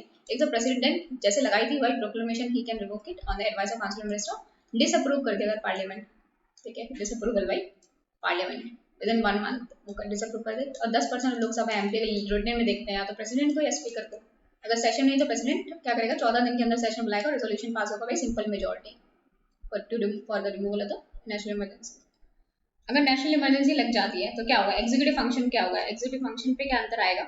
तो एग्जीक्यूटिव फंक्शन तो सेंट्रल गवर्नमेंट हर एक सब्जेक्ट्स में स्टेट गवर्नमेंट को डायरेक्शन दे सकती है। Administrative function of state will directly come under the central government. तो मींस जो हमारा स्ट्रक्चर होगा federal structure will become unitary. फिर लेजिस्लेचर का इफेक्ट आएगा। तो under article 253 union can take the law making of the subject. अगर कोई स्टेट सब्जेक्ट पे भी लॉ बनाए तो पार्लियामेंट बना सकता है in the case of national emergency. तो उस टाइम ये नहीं होगा कि आप स्टेट सब्जेक्ट पे बना रहे हो, तो स्टेट सब्जेक्ट पे बना सकता है parliament in the case of national emergency given under article 250 of the constitution. 250 में क्या दे रखा है, parliament make a law in the case of national emergency given on the state subject. तो लेजिस्लेटिव पावर, एग्जीक्यूटिव पावर और legislative power जो भी state की होगी वो आ जाएगी अंडर द सेंटर। और जो टर्म होगा लोकसभा एंड लेजिस्लेटिव असेंबली का उसको बढ़ा सकते हैं, ठीक है, उसको बढ़ा सकते हैं 1 year at a time. National emergency तो एक बार अप्रूव हुई 6 महीने चलती है, लेकिन जो लोकसभा एंड लेजिस्लेटिव असेंबली का टर्म है 1 साल के लिए बढ़ा सकते हैं, और जब तक इमरजेंसी चले तब तक बढ़ा सकते हैं। जैसे नेशनल इमरजेंसी बढ़ेगी तो उसके 6 महीने के अंदर, जैसे नेशनल इमरजेंसी हट गई और उसके 6 महीने के अंदर इलेक्शन कराने पड़ेंगे अगर उसका टर्म पूरा हो चुका है। आप एक्सटेंड कर रहे थे 5 साल हो गए, फिर 6 साल कर लिए, 1 साल प्लस, फिर 1 साल और कर लिया। तो जैसे ही 6 महीने खत्म होंगे उसके बाद आपको फ्रेश इलेक्शन का मौका, जैसे ही इमरजेंसी खत्म होगी उसके 6 महीने के अंदर अंदर आपको इलेक्शन कराने हैं। और जो फाइनेंशियल पावर का डिस्ट्रीब्यूशन होता है अंदर आर्टिकल 360, इसमें क्या होता है 360 में फाइनेंशियल इमरजेंसी होती है। यहाँ पे क्या होता है, नेशनल इमरजेंसी केस में फाइनेंशियल पावर का डिस्ट्रीब्यूशन होता है between central state according to finance commission, वो खत्म हो जाता है। तो कोई भी सेंट्रल बाउंड नहीं है कि फाइनेंसेस देना स्टेट गवर्नमेंट को in the case of national emergency. So तीनों ही पावर इफेक्ट होती है in the nation case of national emergency, that is executive power, legislative power and financial power. So अगर नेशनल इमरजेंसी एक part पे लगती है, फॉर एग्जाम्पल राजस्थान में लगी है बिकॉज राजस्थान में इन्फिल्ट्रेशन हो रहा है, और सपोज ट्रूप्स हैं यहाँ पे गुजरात से लाने, नेशनल इमरजेंसी का इम्पैक्ट एक स्टेट पे लगे दूसरे स्टेट पे भी हो सकता है। So will talk about the 2 important article, देखा आर्टिकल 358 एंड 359। तो आर्टिकल 358 में रखा है आर्टिकल 19, एंड आर्टिकल 19 क्या होता है, वॉर एंड एक्सटर्नल एग्रेशन के केस में ऑटोमेटिकली सस्पेंड हो जाता है। अगर वॉर हो गया या एक्सटर्नल एग्रेशन हो गया, मतलब बाहर से कोई चीज आ रही है, तो आर्टिकल 90 ऑटोमेटिकली सस्पेंड हो जाएगा। लेकिन अगर आर्म रिबेलियन है मतलब अंदर से विद्रोह हो रहा है, अंदर से आर्मी ने रिवोल्ट कर दिया है, तो कुछ फंडामेंटल राइट कर देंगे, ठीक है, suspend some of the fundamental right, लेकिन एक्सेप्ट 2021 को सस्पेंड नहीं कर सकते, that is right to life and right from जैसे अरेस्ट से protection as well as right to life, ये दो सस्पेंड नहीं हो सकते। ठीक है, अगर वॉर एंड एक्सटर्नल एग्रेशन अगर आ रहा है तो आर्टिकल 19 क्या करेगा, fundamental rights article 19 automatically suspend हो जाएगी। आर्म रिबेलियन के केस में क्या करेगा, कुछ फंडामेंटल राइट्स सस्पेंड करेगा प्रेसिडेंट बाय नोटिफिकेशन, यहाँ पे 2021 कभी सस्पेंड नहीं होगा। तो 20 and 21 is a gift from the Janata party government, उन्होंने बोला कि 20 and 21 can never be suspended in the case of national emergency. तो 21 आपकी कोई लाइफ नहीं ले सकता, 20 मतलब आपको कोई अरेस्ट नहीं कर सकता, आर्बिट्ररी अरेस्ट से बचाता है, and 21 right to life. So will see difference between national emergency, state emergency and financial emergency. तो नेशनल इमरजेंसी हमारी 352, state emergency national emergency under article 352, state emergency under article 356 and financial emergency under article 360 +4 कर सकते हैं। And then यहाँ पे क्या होता है, यहाँ पे स्पेशल मेजोरिटी चाहिए अगर आपको अप्रूव करनी है, यहाँ पे सिंपल मेजोरिटी से अप्रूव हो जाएगी एंड यहाँ पे भी सिंपल मेजोरिटी से। एंड जो स्पेशल मेजोरिटी है तो यहाँ पे क्या होगा, ये 44th कॉन्स्टिट्यूशन अमेंडमेंट एक्ट से डाला है। पहले क्या था 6 महीने, पहले क्या था कि इंडेफिनिट टाइम, एक बार आपने नेशनल इमरजेंसी लगा दी दोबारा अप्रूव करने की जरूरत नहीं है। यहाँ पे क्या है कि हर 6 महीने में अप्रूव करना पड़ेगा। यहाँ पे क्या था, एक बार लग गई जब तक रिवोक नहीं की जाती तब तक कंटिन्यू रहेगी। यहाँ पे क्या है कि हर 6 महीने में आपको अप्रूव करना है नेशनल इमरजेंसी। ये डाला है 42nd अमेंडमेंट एक्ट ऑफ 1978। तो 42nd कॉन्स्टिट्यूशन अमेंडमेंट एक्ट जो भी था उसने क्या चेंज किया था, ये 1976 वाला एक्ट था, इसने चेंज किया था कि इमरजेंसी या तो पूरे इंडिया में लगा लो या किसी पार्ट पे लगा लो, तो ये अलाउ किया था। पहले सिर्फ पूरे इंडिया में लग सकती थी, अब किसी पार्ट में भी अलाउ करके पाया था 42nd अमेंडमेंट एक्ट 1976। फिर ये हमारा जनता पार्टी गवर्नमेंट जो आती है वो 44th कॉन्स्टिट्यूशन अमेंडमेंट एक्ट 1978 लेके आती है कुछ लूप होल्स को प्लग करने के लिए। तो एक ये करती है कि नेशनल इमरजेंसी तभी लगाई जा सकती है जो यूनियन कैबिनेट राइटिंग में देगा इसको प्रेसिडेंट को, ऐसे बोल के कुछ नहीं होगा, राइटिंग में देना पड़ेगा प्रेसिडेंट को। सेकेंड, जो इन पहले क्या था, नेशनल इमरजेंसी एक बार लग गई फिर क्या होगा, कंटिन्यू रहेगी। यहाँ पे करती है 6 मंथ में आपको अप्रूव करना पड़ेगा। नेशनल इमरजेंसी आपको 6 महीने तक लग सकती है और उसके बाद आपको अप्रूवल करना पड़ेगा। 6 महीने के बाद और करना है तो पहले और अप्रूव करना पड़ेगा। पहले क्या था कि लगी रहती थी तो लगी रहती थी जब तक रिवोक ना की जाए, हर 6 महीने में रिवोक करना पड़ता है, हर 6 महीने में इन्फोर्स करना पड़ता है, रेजोल्यूशन पास करना पड़ता है। तो इसमें क्या है, और फंडामेंटल राइट जो है आर्टिकल 20 एंड 21 वो सस्पेंड नहीं हो सकते, पहले ये भी सस्पेंड हो गए थे। एंड जुडिशियल रिव्यू पहले पॉसिबल नहीं था, अब यहाँ बोले जुडिशियल रिव्यू पॉसिबल है नेशनल इमरजेंसी का। तो किस केस में बोला था कि judicial review is a part of basic structure doctrine, तो ये बोलता है मिनर्वा बिल केस ऑफ 1980, इसमें बोला था Minerva bill case of union ने दिया कि judicial review is a part of basic structure of the constitution. और इसमें कर दिया है कि एक और चेंज किया था, आर्टिकल 19 सस्पेंड हो सकता है ओनली इन द केस जहाँ पे emergency declare on the ground of war and external aggression. Arm rebellion के केस में आप ये आर्टिकल 19 सस्पेंड नहीं कर सकते, सो ये ऑटोमेटिकली सस्पेंड हो जाएगा in the case of war and external aggression. तो national emergency, state emergency, financial emergency में क्या अंतर है, यहाँ पे 1 महीने में अप्रूव करना पड़ता है, यहाँ पे 2 मंथ, यहाँ पे भी 2 मंथ है। पहले यहाँ पे भी 2 मंथ था, लेकिन यह 42nd amendment 44th amendment act से चेंज किया गया, अब यहाँ पे 1 मंथ में अप्रूव करना है। यहाँ पे स्पेशल मेजोरिटी से पास करना है, यहाँ पे सिंपल मेजोरिटी, तो यहाँ पे भी सिंपल है लेकिन यहाँ पे स्पेशल मेजोरिटी है। पहले यहाँ पे भी सिंपल मेजोरिटी थी, लेकिन अब यहाँ पे स्पेशल मेजोरिटी से पास करना है नेशनल इमरजेंसी को अगर अप्रूव करना है तो। Now will talk about the president rule. The president rule is given in the part 356 article 356 of the president and maximum president rule लगा सकते हैं maximum 3 years तक के लिए। उसमें भी कंडीशन होती है अगर 3 साल के लिए एक्सटेंड करना है। फिर आर्टिकल 355 क्या है, 356 से पहले आता है 355, इसमें ऑब्लिगेशन है यूनियन को to protect the states against external aggression and internal disturbance. तो ये यूनियन की ड्यूटी है कि स्टेट को प्रोटेक्ट करना, अगर कोई एक्सटर्नल एग्रेशन आ रहा है, इंटरनल डिस्टर्बेंस हो रहा है, उससे प्रोटेक्ट करना। To ensure that government in the state is carried according to the constitution, की जो स्टेट की गवर्नमेंट है वो कॉन्स्टिट्यूशन के हिसाब से चले। तो एक कैसे इंश्योर करना है, यूनियन के पास ये पावर दे रखी है। तो ये फिर यहाँ पे 356 में मैकेनिज्म दे रखा है किस तरीके से आप प्रोटेक्ट करोगे बाय द प्रेसिडेंट रूल। अगर state government is not working according to the constitution तो यूनियन गवर्नमेंट स्टेट गवर्नमेंट पे प्रेसिडेंट रूल लगा सकता है। तो आर्टिकल 256 में लिखा हुआ है, आर्टिकल 256 में लिखा हुआ है कि जो भी स्टेट्स की एग्जीक्यूटिव पावर है इस तरीके से एक्सरसाइज करो कि जो भी लॉ बनाई है पार्लियामेंट में उसके अकॉर्डिंग चले, ठीक है। तो इससे, और फिर यूनियन के पास पावर है कि वो डायरेक्शन दे सकते हैं स्टेट्स को, जहाँ पे गवर्नमेंट ऑफ इंडिया को नेसेसरी लगता है, तो वहाँ पे यूनियन गवर्नमेंट स्टेट को डायरेक्शन भी दे सकता है, इस given in the article 256 of the constitution. फिर आर्टिकल 257 में लिखा है कि एग्जीक्यूटिव पावर स्टेट की एक्सरसाइज करनी चाहिए कि वो यूनियन की एग्जीक्यूटिव पावर में इंटरफेयर ना करे, और यूनियन गवर्नमेंट स्टेट को डायरेक्शन दे सकता है जैसे उसे नेसेसरी लगे, तो यूनियन गवर्नमेंट स्टेट को डायरेक्शन दे सकता है, ठीक है। यूनियन गवर्नमेंट स्टेट को डायरेक्शन दे सकता है यहाँ पे उन्हें कंस्ट्रक्शन मेंटेनेंस करना हो, मीन्स ऑफ कम्युनिकेशन जैसे रेलवे को मेंटेन करना हो, और नेशनल मिलिट्री इंपॉर्टेंस की कोई चीज़ हो उसे मेंटेन करने के लिए यूनियन गवर्नमेंट क्या कर सकता है, स्टेट को डायरेक्शन दे सकता है। जैसे किसके केस आगे से हाईवेज हो गए, वाटरवेज हो गए, नेशनल हाईवेज हो गए, नेशनल वाटरवेज हो गए, ठीक है। Maintaining the means of communication the part of function with respect to naval, military और एयरफोर्स। तो यहाँ पे लिखा है कि यूनियन गवर्नमेंट स्टेट गवर्नमेंट को रेलवे को से प्रोटेक्शन से रिलेटेड डायरेक्शन दे सकती है। For the protection of railway union government can give direction to the state government, और इन सब से जो भी कॉस्ट आएगा, खर्च आएगा कम्युनिकेशन मेंटेन करने के लिए एंड रेलवे के प्रोटेक्शन के लिए कौन देगा, गवर्नमेंट ऑफ इंडिया स्टेट्स को इसके लिए पैसा देगी। और कौन डिटरमाइन करेगा कितना पैसा देगी, आर्बिटर डिटरमाइन कर सकता है, उसको अपॉइंट करेगा चीफ जस्टिस ऑफ इंडिया। जो भी एक्स्ट्रा कॉस्ट होगी स्टेट ने जो भी बेयर की होगी वो स्टेट को किस हिसाब से दी जाएगी वो कौन डिटरमाइन करेगा, चीफ जस्टिस ऑफ इंडिया एक आर्बिट्रेटर अपॉइंट करेगा, वो डिसाइड करेगा। Article 256 and 257 talks about that union can give direction to the state for the maintenance of the effective means of communication and military services से related अगर communication establish करना हो, और construction से related कोई चीज़ हो, या नेशनल हाईवेज हो गए, नेशनल वाटरवेज हो गए, and for the maintenance of the security and for the maintenance of the railway article 257 में रखा है। तो वहाँ पे सेंट्रल गवर्नमेंट स्टेट को डायरेक्शन दे सकते हैं, स्टेट गवर्नमेंट को फॉलो करना पड़ेगा, otherwise this can be ground for the imposition of president rule under article 356। And article 355 में क्या लिखा है कि ऑब्लिगेटरी है कि सेंटर को बचाना है स्टेट से for external aggression and internal disturbance to ensure that government in the state carried according to the constitution. Article 356 में रखा है to imposition of the president rule, अगर स्टेट गवर्नमेंट नहीं चलती है अकॉर्डिंग टू द कॉन्स्टिट्यूशन और follow नहीं करती है, that is the direction given by the centre, तो president rule can be imposed in the state. तो 356 लगाया जा सकता है जब जो सेंटर के डायरेक्शन है उनको फॉलो ना करे स्टेट, तो 356 कैन बी इम्पोज्ड।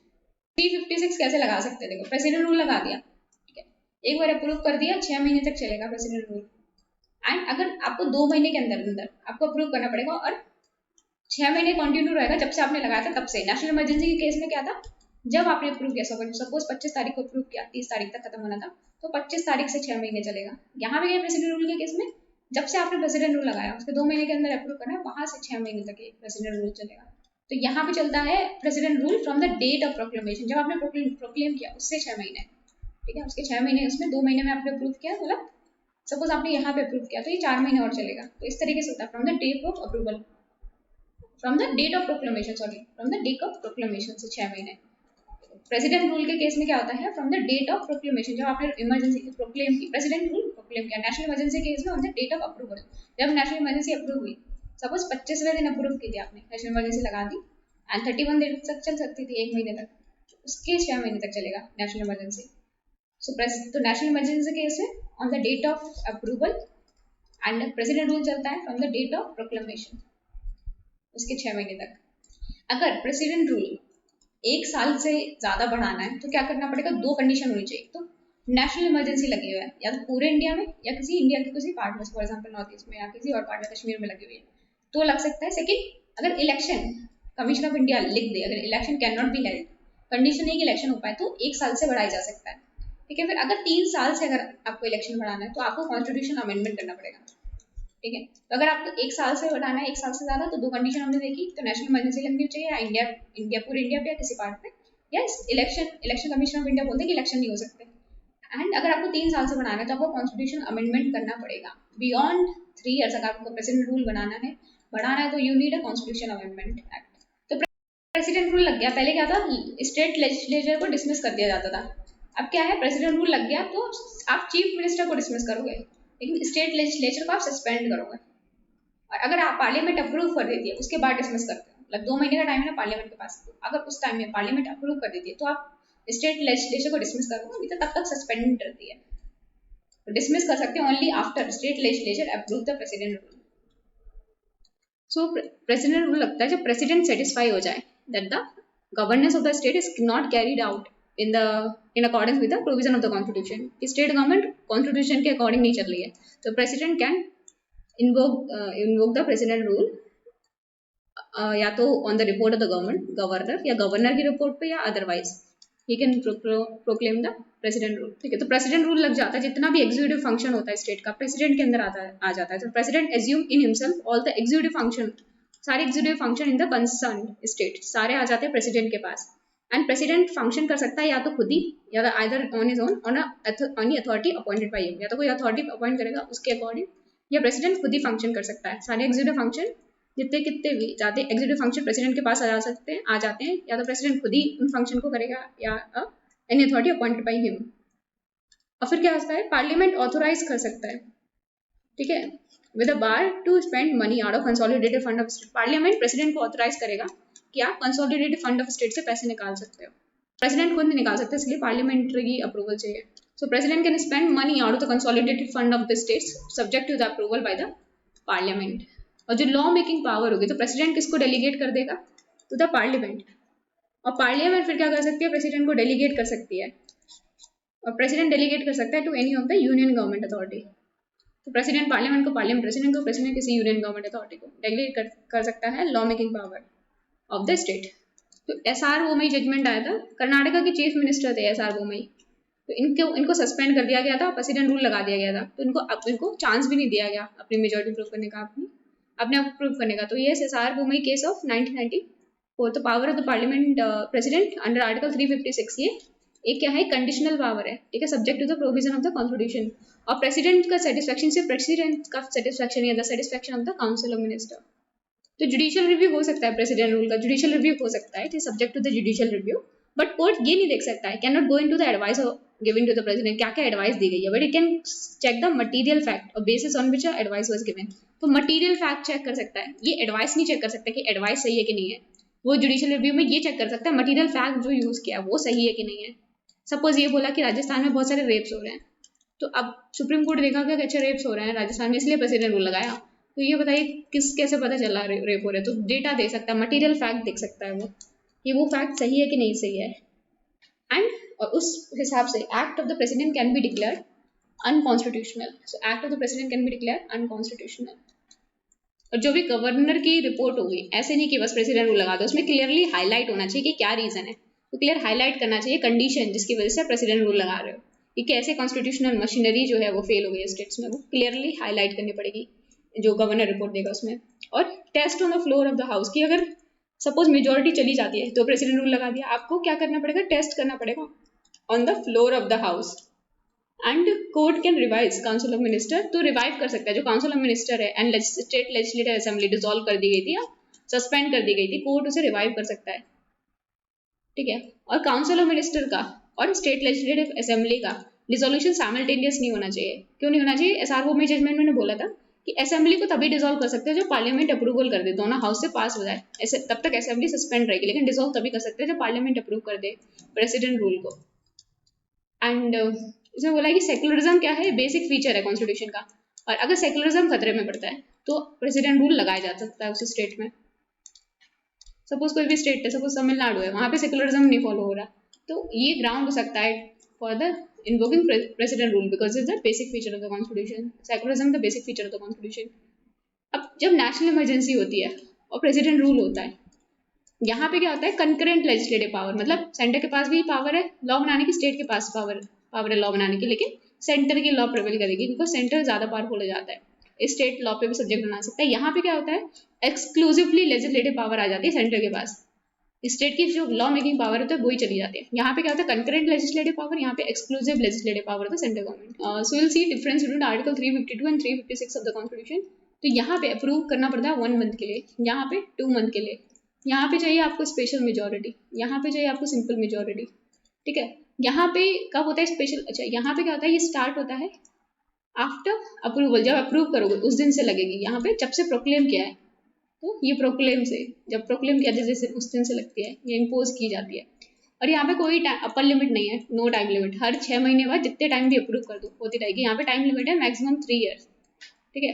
1 ईयर के बाद कंडीशन होती है, अगर कंडीशन हुई नेशनल इमरजेंसी की, या अगर इलेक्शन कमीशन ऑफ इंडिया बोल दे कि स्टेट इलेक्शन नहीं हो सकते, तो 3 साल के बाद अगर करना है तो कॉन्स्टिट्यूशनल अमेंडमेंट चाहिए। यहाँ पे कितनी बार भी कर सकते हो, बस आपको अप्रूव करना पड़ता है। तो यहाँ पे कंकरेंट पावर होती है, स्टेट गवर्नमेंट के पास भी पावर, सेंट्रल गवर्नमेंट के पास पावर होती है, स्टेट गवर्नमेंट के पास, दोनों के पास पावर होती है लॉ बनाने की। यहाँ पे सिर्फ सेंट्रल गवर्नमेंट लॉ बना सकता है, स्टेट गवर्नमेंट की जो लेजिस्लेटिव पावर होती है खत्म हो जाती है। तो यहाँ पे क्या होता है, अगर नेशनल इमरजेंसी होती है तो नेशनल इमरजेंसी में सारी स्टेट्स अफेक्ट्स होती है। जैसे हमने देखा था राजस्थान में इमरजेंसी लगी, लेकिन गुजरात भी अफेक्ट हो रहा है, हो सकता है कुछ हैदराबाद से कुछ आर्म्स एंड एम्युनिशन मंगाने, पुणे से मंगाने हो, तो वो अफेक्ट हो गए, दूसरे स्टेट्स भी अफेक्ट होंगे। लेकिन यहाँ पे जिस स्टेट में इमरजेंसी लगी है वही अफेक्ट होते हैं। यहाँ पे फंडामेंटल राइट्स अफेक्ट होते हैं, यहाँ पे फंडामेंटल राइट्स में कोई अफेक्ट नहीं पड़ता है। तो यहाँ पे क्या होता है, काउंसिल ऑफ मिनिस्टर और स्टेट लेजिस्लेचर होता है, काम करता रहता है। लेकिन यहाँ पे स्टेट काउंसिल ऑफ मिनिस्टर क्या होता है, डिसॉल्व हो जाता है हमेशा, और स्टेट लेजिस्लेटिव असेंबली ये पहले सस्पेंड हो जाता है, अगर पार्लियामेंट अप्रूव करते तो डिसॉल्व भी कर सकता है। तो यहाँ पे तो ये काम करते रहते हैं under the central government. In the case of national emergency 356 में डिसॉल्व हो जाते हैं इन the case of president rule, ठीक है। फिर आता है हमारा ये फाइनेंशियल इमरजेंसी अंडर आर्टिकल 360। अगर फाइनेंशियल जो liability of the credit of India is under threat, तो ये 2 महीने तक लगाया जा सकता है, ठीक है। 2 महीने के अंदर अप्रूव करना पड़ता है। अगर एक बार अप्रूव हो गया तो कंटिन्यू रहेगा जब तक रिवोक ना किया जाए, तो इसमें हर 6 महीने में अप्रूवल की जरूरत नहीं है। तो विड्रॉ कैसे किया जाएगा, दूसरा प्रोक्लेमेशन निकालेगा प्रेसिडेंट ऑफ इंडिया, तो कोई पार्लियामेंट्री की अप्रूवल नहीं चाहिए, विड्रॉ इजीली हो सकता है। तो इसमें जो रेवेन्यू डिस्ट्रीब्यूशन है सेंट्रल स्टेट के बीच में वो खत्म हो जाएगा। सेंट्रल स्टेट में जो डायरेक्शन, ठीक है, यूनियन गवर्नमेंट डायरेक्शन दे सकती है स्टेट गवर्नमेंट को कि आप फाइनेंशियल प्रोपराइटी फॉलो करो, मतलब ढंग से खर्चा करो। तो state government central government state government को डायरेक्शन देगी कि आप ढंग से खर्चा करो, डायरेक्शन दे सकती है। और यूनियन एग्जीक्यूटिव डायरेक्शन दे सकता है स्टेट एग्जीक्यूटिव को, क्या दे सकता है कि सैलरी कम करो, ठीक है। स्टेट फंक्शनरीज की जितनी भी सैलरी, गवर्नमेंट सर्वेंट की सैलरी कम करो। और इवन सैलरी और allowance supreme court and high court and president, इनकी सैलरी को कोई टच भी नहीं कर सकता, लेकिन फाइनेंशियल इमरजेंसी केस में सुप्रीम कोर्ट, हाई कोर्ट और प्रेसिडेंट की सैलरी भी कम की जा सकती है। So Sarkaria commission committee was form on centre state relationship, there was Sarkaria commission. So now there is क्या होता है कि आर्टिकल, जैसे क्या होता है इमरजेंसी को एंड करना है, तो 44th अमेंडमेंट एक्ट ऑफ 1978 में एक प्रोविजन डाला था कि 10% ऑफ जो लोकसभा के मेंबर है, ठीक है, लोकसभा के एमपी, वो दे सकते हैं रिटन में कि हमें क्या करना चाहिए, ये नेशनल इमरजेंसी खत्म कर दिया। तो सरकारी कमीशन ने बोला इस तरीके की चीज़ प्रेसिडेंट रूल के लिए भी होना चाहिए। तो कोई अगर स्टेट, अगर लॉ, अगर जैसे लोकसभा में कोई चाहे कि हमें स्टेट गवर्नमेंट खत्म करनी चाहिए प्रेसिडेंट रूल, तो इस तरीके का प्रोविजन होना चाहिए जो नेशनल इमरजेंसी केस में डालता हुआ था 44th amendment of 1978। So we talk about the parliament. तो जैसे क्या होता है, राज्यसभा होता है ऊपर, अपर हाउस एंड लोकसभा नीचे। तो ये जैसे क्या होता है कि लोकसभा में मेंबर अपने एक कॉन्स्टिट्यूएंसीज को रिप्रेजेंट करते हैं। फॉर एग्जाम्पल स्टेट को डिवाइड कर दिया डिफरेंट डिफरेंट कॉन्स्टिट्यूएंसी से लोकसभा मेंबर्स आएंगे सपोज ये पूरे, राज्यसभा में पूरी स्टेट्स, एक बंदा पूरे स्टेट को रिप्रेजेंट करता है। तो यहाँ पे एमपी जो है, राज्यसभा का एमपी पूरी स्टेट को रिप्रेजेंट करता है, लोकसभा का एक एमपी एक कॉन्स्टिट्यूएंसी को रिप्रेजेंट करता है।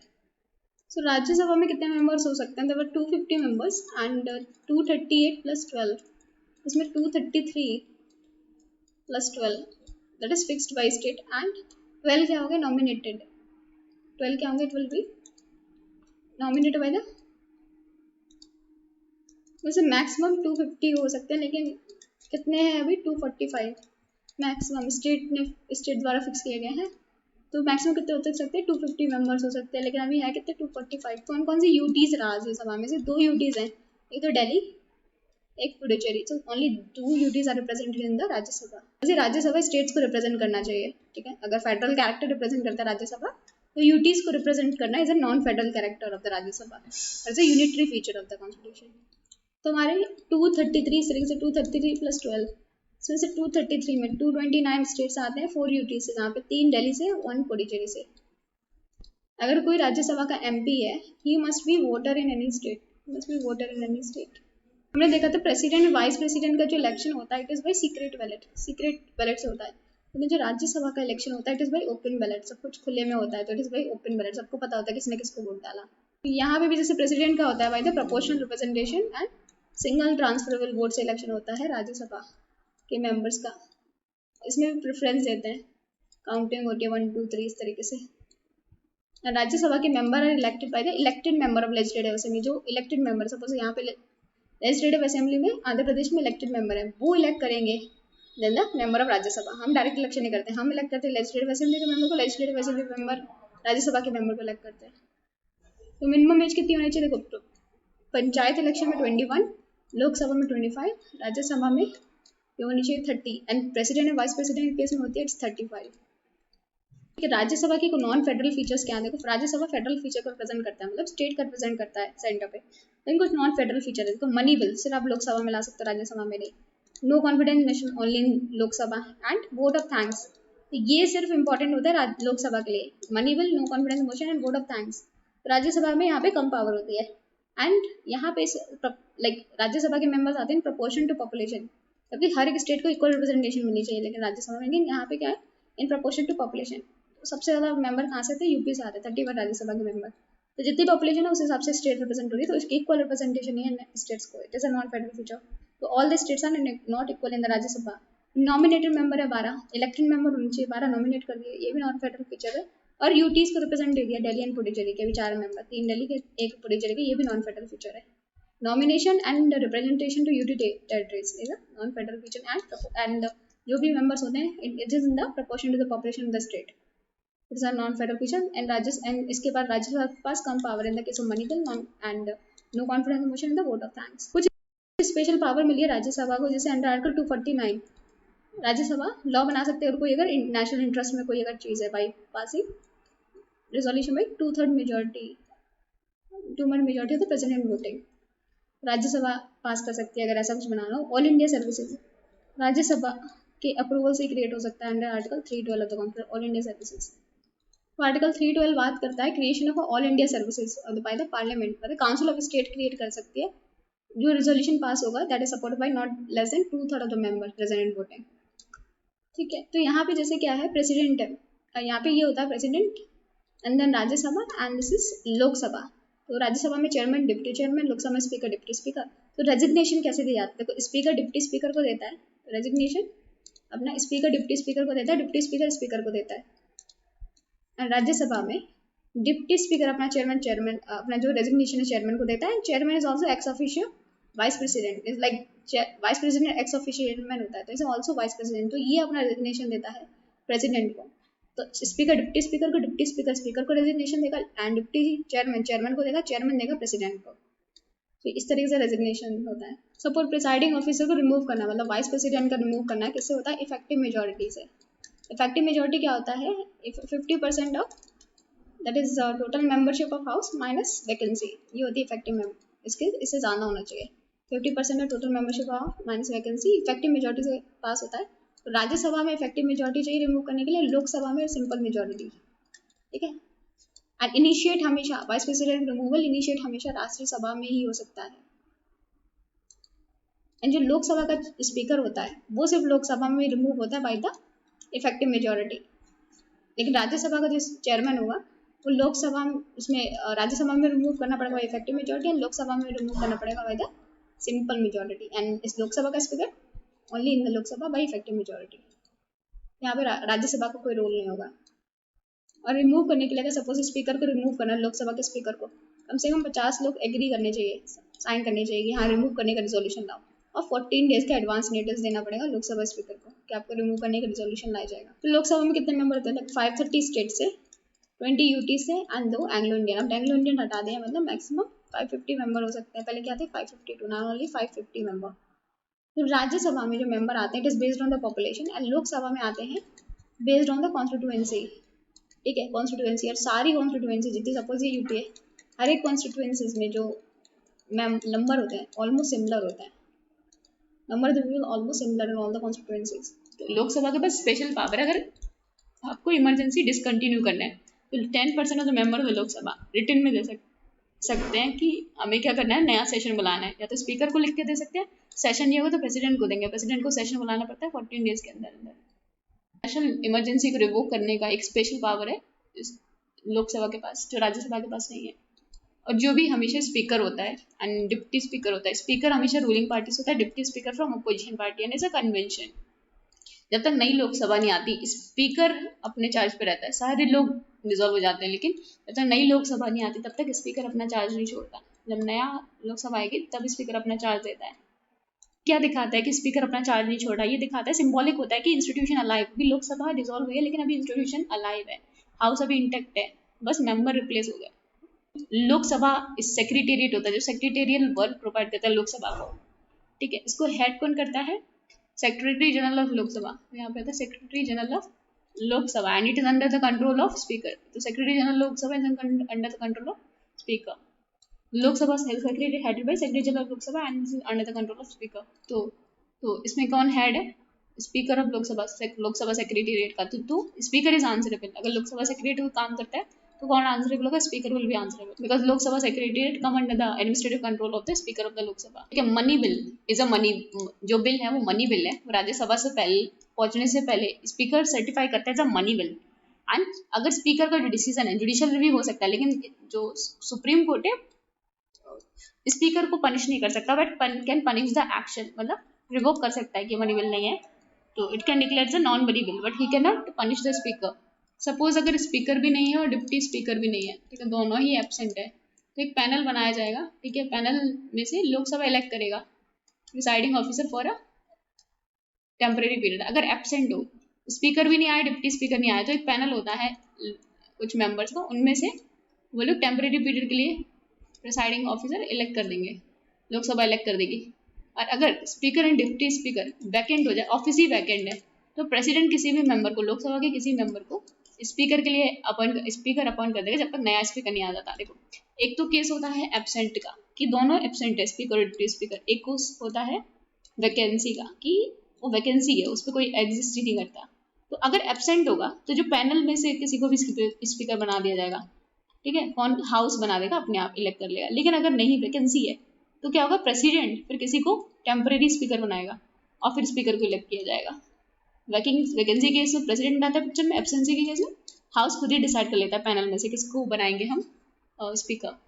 और जो स्पीकर है, डिप्टी स्पीकर की अलग से ओथ नहीं होती, as a member of as a MP oath लेते हैं speaker and deputy speaker. Oath कौन दिलाता है? प्रोटम स्पीकर, वो दिलाता है प्रोटम स्पीकर।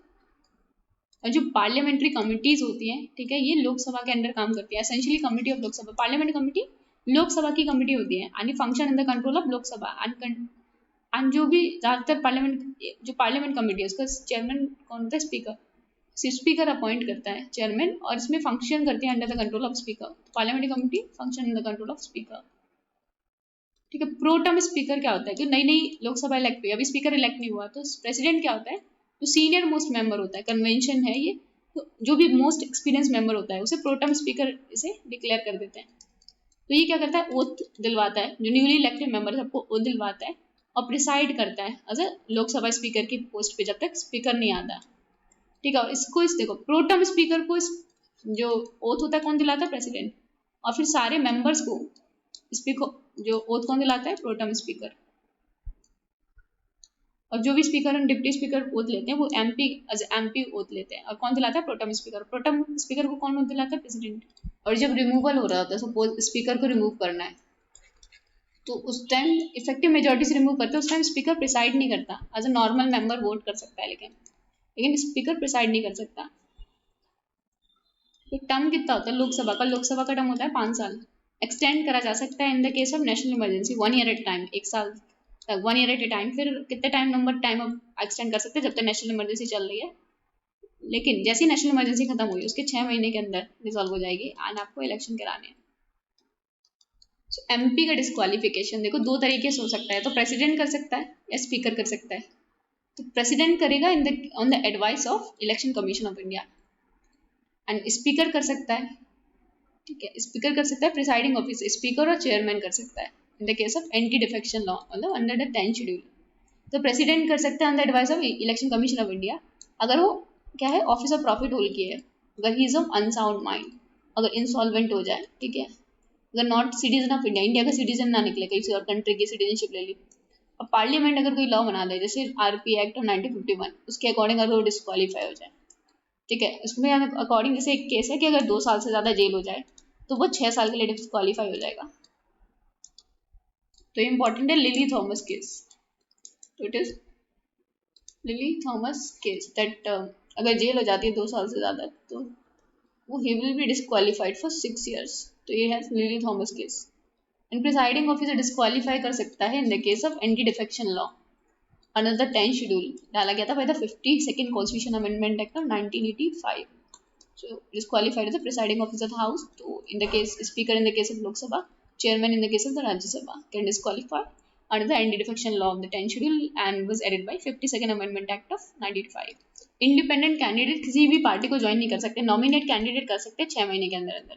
इंडिपेंडेंट कैंडिडेट को क्यों नहीं अलाउ किया? क्योंकि लोगों ने उन्हें चुना है इंडिपेंडेंटली, किसी पार्टी के मेंबर के तौर पे नहीं, तो इसलिए ये ज्वाइन नहीं कर सकते। लेकिन नॉमिनेटेड मेंबर 6 महीने तक कर सकता है। तो एंटी डिफेक्शन लॉ कब लग सकता है? जब किसी और पार्टी को ज्वाइन कर लो तो उसे माना जाएगा डिफेक्टेड, ठीक है। कुछ एक्सेप्शंस है इसमें।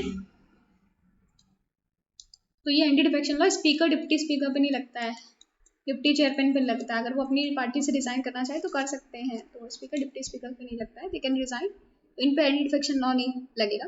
अगर विप क्या होती है, ठीक है, अगर विप इशू कर दिया जाता है कि आपको यहाँ पे प्रेजेंट रहना है, वोट करना है, तो आप एब्सेंट रह गए तो विप इशू कर सकते हैं, या आप वोट करो अगेंस्ट द विप। विप को फॉलो मत करो, पार्टी का विप फॉलो नहीं करो। अगर 15 दिन के अंदर अंदर, तो अगर आपका पार्टी, आपने सपोज वोट अगेंस्ट किया, ठीक है, आपने कुछ और किया, आपने आए नहीं, आप एब्सेंट हो गए, 15 दिन के अंदर पार्टी आपका कंट्रोल नहीं करती है, आपको माफ नहीं करती है, तो आप डिस्क्वालीफाई हो सकते हैं under the anti defection law.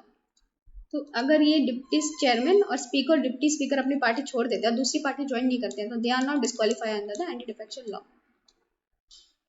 अगर ऐसा होता है कि कुछ ऑब्सेशन है, जैसे अगर नॉमिनेटेड मेंबर 6 महीने तक ज्वाइन कर ले, ठीक है, तो एंटी डिफेक्शन लॉ नहीं लगेगा। और अगर स्पीकर डिप्टी स्पीकर और चेयरमैन अगर डिप्टी चेयरमैन अगर रिजाइन कर दे, अगर दूसरी पार्टी ज्वाइन नहीं करे एंड बस रिजाइन कर ले, तो फिर उन पर नहीं लगेगा। ऊपर से यहाँ पे अगर 2/3 लोग अगर पार्टी छोड़ के दूसरी पार्टी पे चल जाए, मतलब मर्ज हो जाए दूसरी पार्टी पे, तो फिर नहीं लगेगा। जैसे क्या हुआ था अरुणाचल प्रदेश में, 44 मेंबर थे, 43 ने कांग्रेस छोड़ के दूसरी पार्टी में मर्ज हो गया, 44 में से, तो फिर इसको नहीं माना जाएगा। 2/3 से ज़्यादा अगर मर्ज हो जाए तो they will not be disqualified under the anti defection law.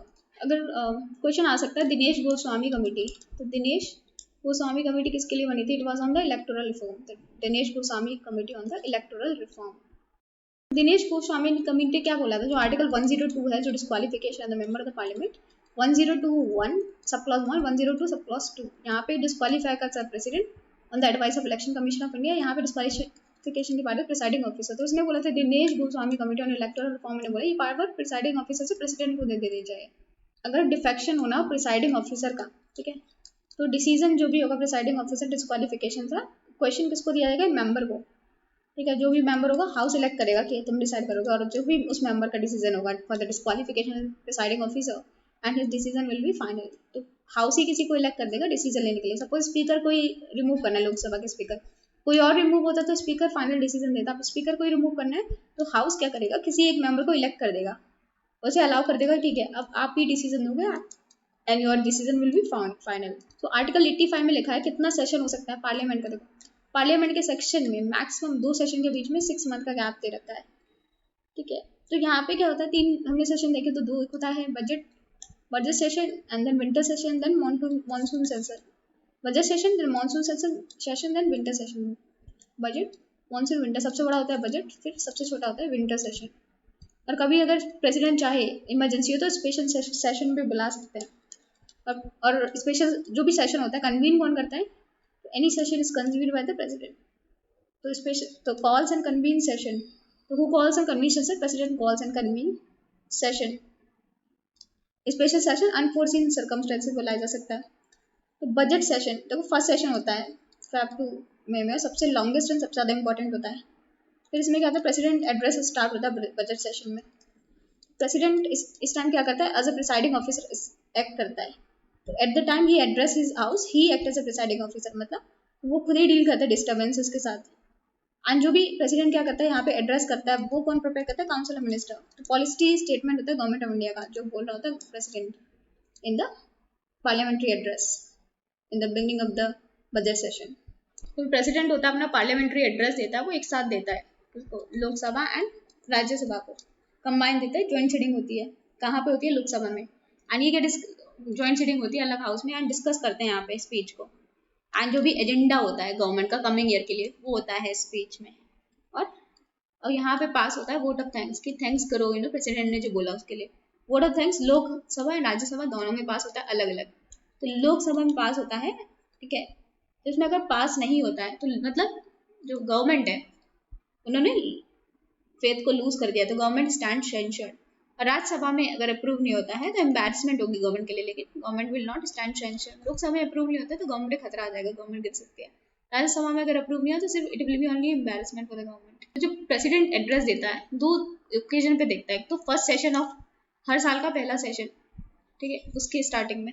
So at the beginning of every session immediately और इमीडिएटली आफ्टर द, जैसे नया इलेक्शन हुआ, नई लोकसभा बनी, तो first session of the first session held immediately after the formation new Lok Sabha. तो new Lok Sabha बनी उसका पहला सेशन में, और हर साल का पहले सेशन में ये प्रेसिडेंट एड्रेस देता है। एंड इसको कंपेयर किया जाता है with the speech of throne, British monarch देता है, जो ब्रिटिश मोनार्क देता है वहाँ पे पार्लियामेंट में, उससे कंपेयर किया जाता है, ठीक है। तो एक होता है स्पेशल सेशन। स्पेशल सेशन कौन बुलाता है, प्रेसिडेंट बुलाता है on the advice of council of minister to transact one or more specified business by the parliament. कुछ और स्पेशल बिजनेस आ जाए तो उसको ट्रांजेक्ट करने के लिए, और या तो रेगुलर सेशन चल रहा उसके विद इन उसी के अंदर बुला सकते हैं स्पेशल सेशन, या जब कोई सेशन ना चल रहा तब भी बुला सकते हैं। सपोज अभी बजट सेशन चल रहा है और वो चाहते हैं कि वो डिस्कस करें पाकिस्तान के बारे में, तो स्पेशल सेशन इसके लिए अलग से बुला सकते हैं। तो सेशन को समन करना, कन्वीन करना, सेशन को स्टार्ट करना, प्ररोग करना, सेशन को कौन करता है, प्रेसिडेंट। तो power is with the president, convene करना एंड प्ररोग करना। तो अगर सेशन क्या होता है, प्ररोग हो जाता है तो दोबारा सेशन तभी हो सकता है जब प्रेसिडेंट समन करेगा। प्ररोग का मतलब ये नहीं होता है कि सारे बिल लैप्स हो जाएंगे, तो बिल लैप्स होते हैं डिसोल्यूशन में, ना कि प्रेरोगेशन में।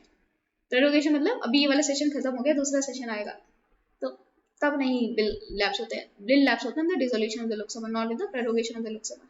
पार्लियामेंट्री एड्रेस होता है, जो पार्लियामेंट्री एड्रेस होता है first session of every year, first session of immediately after the formation of new Lok Sabha. तो इसमें क्या होता है, इसमें होता है speech of the president. And इसमें क्या होता है, ये प्रेसिडेंट जो भी स्पीच दे रहा होता है काउंसिल ऑफ मिनिस्टर प्रिपेयर करता है, the policy statement of the government of India. इसमें लिखा होता है कि अभी क्या करेंगे और प्रीवियस ईयर के अचीवमेंट क्या है गवर्नमेंट के, और लेजिस्लेटिव बिजनेस के कुछ आइटम्स होते हैं। स्पीच के साथ दोनों हाउस, पहले तो एक साथ स्पीच होती है, लोकसभा राज्यसभा एक साथ बैठते हैं, बाद में दोनों अलग हो जाते हैं लोकसभा राज्यसभा। फिर क्या होता है, डिबेट, डिस्कशन, डेलिब्रेशन होता है, तो हर एक पास एक मोशन निकालते हैं, इसको बोलते हैं मोशन ऑफ थैंक्स। दोनों में पास होता है, लोकसभा एंड राज्यसभा में पास हो गया, मतलब लोकसभा में मतलब यहाँ पे एक्सप्रेस कर रहे हैं confidence in the council of minister. और अगर supreme court and high court जज को रिमूव करना है तो आपको सेम सेशन में करना पड़ेगा। सपोज बजट सेशन में स्टार्ट किया और रिमूव नहीं कर पाए पूरा, लोकसभा में पास हो गया, राज्यसभा में नहीं हो पाए, तो फिर से स्टार्ट करना पड़ेगा अगले सेशन में। तो आप जो भी आपको रिमूव करना है सुप्रीम कोर्ट और हाई कोर्ट को जज को, वो you have to do it in the same session. तो हर साल जो काउंसिल ऑफ मिनिस्टर होती है अपनी मेजोरिटी प्रूव करती है, फॉर्मली और informally, at least in the in the name of the motion of thanks. अपनी मेजोरिटी प्रूव करती है हर साल गवर्नमेंट। अगर रिजेक्ट हो जाए अगर motion of thank, government stand censured, तो रीजनेबल टाइम लिमिट में फिर उसे कॉन्फिडेंस मोशन लेके आना पड़ेगा, नहीं तो अपोजिशन कॉन्फिडेंस मोशन लेके आ सकती है गवर्नमेंट के अगेंस्ट। ठीक है, अगर सेशन अगर प्रोरोग कर दिया जाए, ठीक है, तो बिजनेस और जो भी बिल चल रहा है वो लैप्स नहीं करता है, तो सब चलता रहता है। एडजर्नमेंट क्या होता है कि ब्रेक दे देना बीच में, तो सेशन के बीच में ब्रेक दे दो, तो ऑनगोइंग सेशन में ब्रेक चले, शॉर्ट ब्रेक हो सकता है, कुछ डेज के लिए, कुछ आवर्स के लिए भी हो सकता है। तो एडजर्नमेंट या तो आवर्स के लिए होगा, कुछ डेज के लिए होगा एडजर्नमेंट। एक होता है एडजर्नमेंट साइन एंड डाई। इसमें क्या होता है कि आपसे बोल दिया गया कि अब एडजर्न हाउस इज एडजर्न, अभी चूंकि छुट्टी हो गई, अब कब आपको वापस मिलना है उसका टाइम नहीं बताया जाता, तो इसे बोलते हैं एडजर्न साइन एंड डाई। ठीक है, डिसोल्यूशन ऑफ लोकसभा, लोकसभा को डिसॉल्व करना है, कौन करता है? प्रेसिडेंट करता है on the advice of council of minister. ठीक है, फिर उसके बाद जनरल इलेक्शन होता है, नई लोकसभा इलेक्ट होती है। कुछ कुछ केसेस में बिल लैप्स नहीं होते, लोकसभा एंड राज्यसभा। ठीक है, 4 के कंडीशन होंगी। ठीक है, अगर बिल लोकसभा एंड राज्यसभा दोनों से पास हो गया, प्रेसिडेंट के पास पड़ा हुआ है, तो बिल लैप्स नहीं होगा। ठीक है, यहाँ पे अगर लोकसभा से पास हो गया, राज्यसभा से पास हो गया एंड प्रेसिडेंट पे पहुंच गया, प्रेसिडेंट ने लेकिन रिकंसिडरेशन के लिए भेजा है, वो भी लैप्स नहीं होगा। फिर लोकसभा एंड राज्यसभा, ठीक है, ने बोला है कि ठीक है, और प्रेसिडेंट ने सिटिंग के लिए बुलाया, कॉल फॉर सिटिंग कि ज्वाइंट सिटिंग के लिए आओ तुम लोग, तो वो भी लैप्स नहीं होगा। फिर लोकसभा एंड राज्यसभा, मतलब जो बिल है राज्यसभा में ओरिजिनेट हुआ है, लोकसभा में गया ही नहीं है, तो वो भी लैप्स नहीं होगा। तो ये 4 कंडीशन है जहाँ पे बिल लैप्स नहीं होता। बाकी सारी कंडीशन है अगर लोकसभा में वो ओरिजिनेट हुआ है, राज्यसभा में पास पहुंचा नहीं है, तो भी लैप्स हो जाएगा। तो ये 4 कंडीशन होती है जहाँ पे लैप्स नहीं होता है, और बाकी सारी कंडीशन में लैप्स हो जाता है बिल। अगर नो कॉन्फिडेंस मोशन पास हो जाएगा तो क्या हो जाएगा? प्राइम मिनिस्टर को रिजाइन करना पड़ेगा, लेकिन वो मेंबर ऑफ हाउस रहेगा। उस टाइम प्रेसिडेंट क्या देखेगा, क्योंकि कोई और गवर्नमेंट बना सकता है, कोई और मेजोरिटी प्रूव कर सकता है। Prime minister will be only member of the house, he won't remain a prime minister. तो मेंबर ऑफ हाउस तो रहेगा, लेकिन he won't become a prime minister. तो फिर प्रेसिडेंट दूसरे को बुलाने की कोशिश करेगा टू इज दैट, लाइक अगर कोई और गवर्नमेंट बना सकता है तो, अगर नहीं बना सकता तो न्यू इलेक्शन होंगे।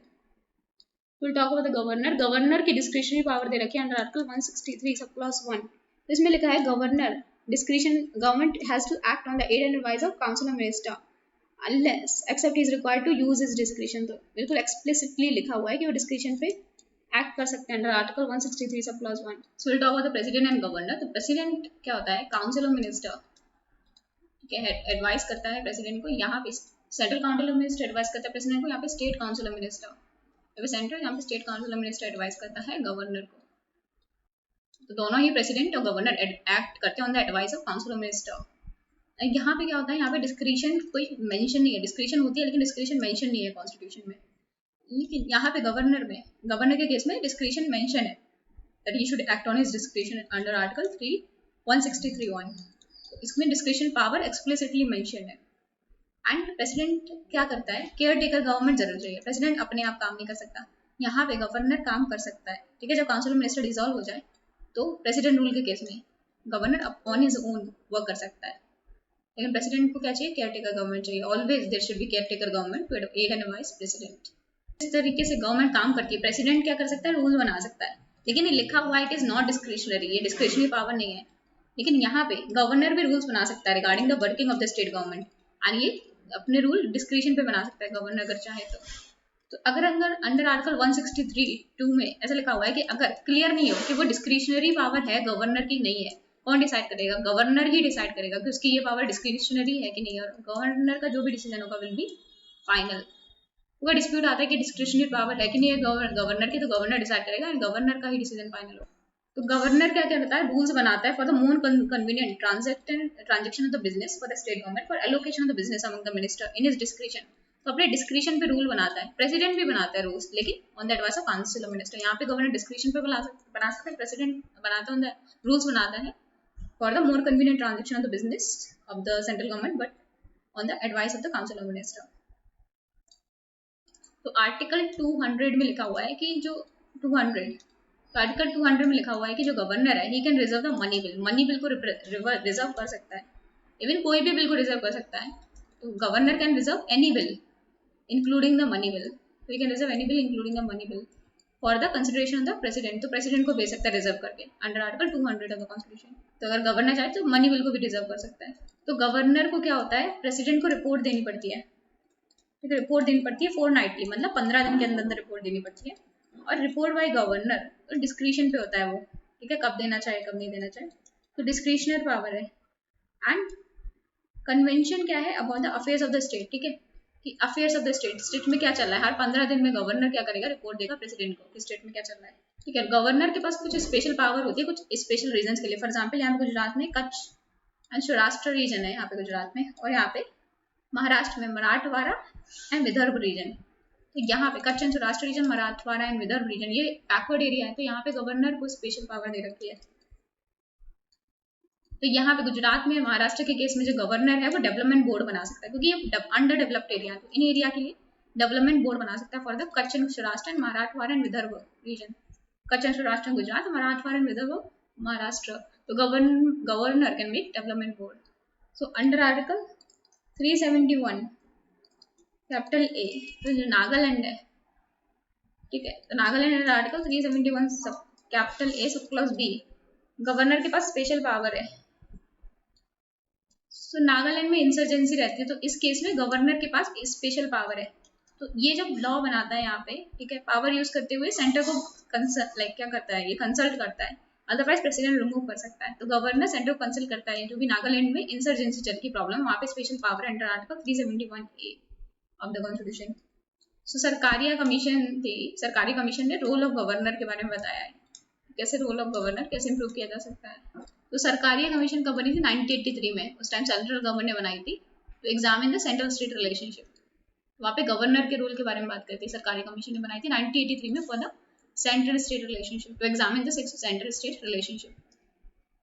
स्टेट लेजिस्लेचर की बात करें, राज्यसभा की बात करें, ठीक है, तो यहाँ पे स्टेट लेजिस्लेचर में होता है लेजिस्लेटिव असेंबली, लेजिस्लेटिव काउंसिल। तो राज्यसभा सेकेंड हाउस होता है, लेकिन जो लेजिस्लेटिव काउंसिल है सेकेंडरी हाउस, मतलब कम इंपॉर्टेंस का, यहाँ पे सेकेंड हाउस बोलते हैं राज्यसभा को, and legislative council is a secondary house.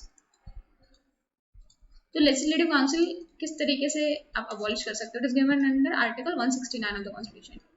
So under article 169 में क्या लिखा हुआ है कि जो पार्लियामेंट है वो क्या कर सकती है, अबॉलिश कर सकती है लेजिस्लेटिव काउंसिल को, अगर जो स्टेट लेजिस्लेटिव असेंबली है वो अगर पास कर देती है resolution of majority of not less than 2/3 member present and voting and the majority of total membership of house.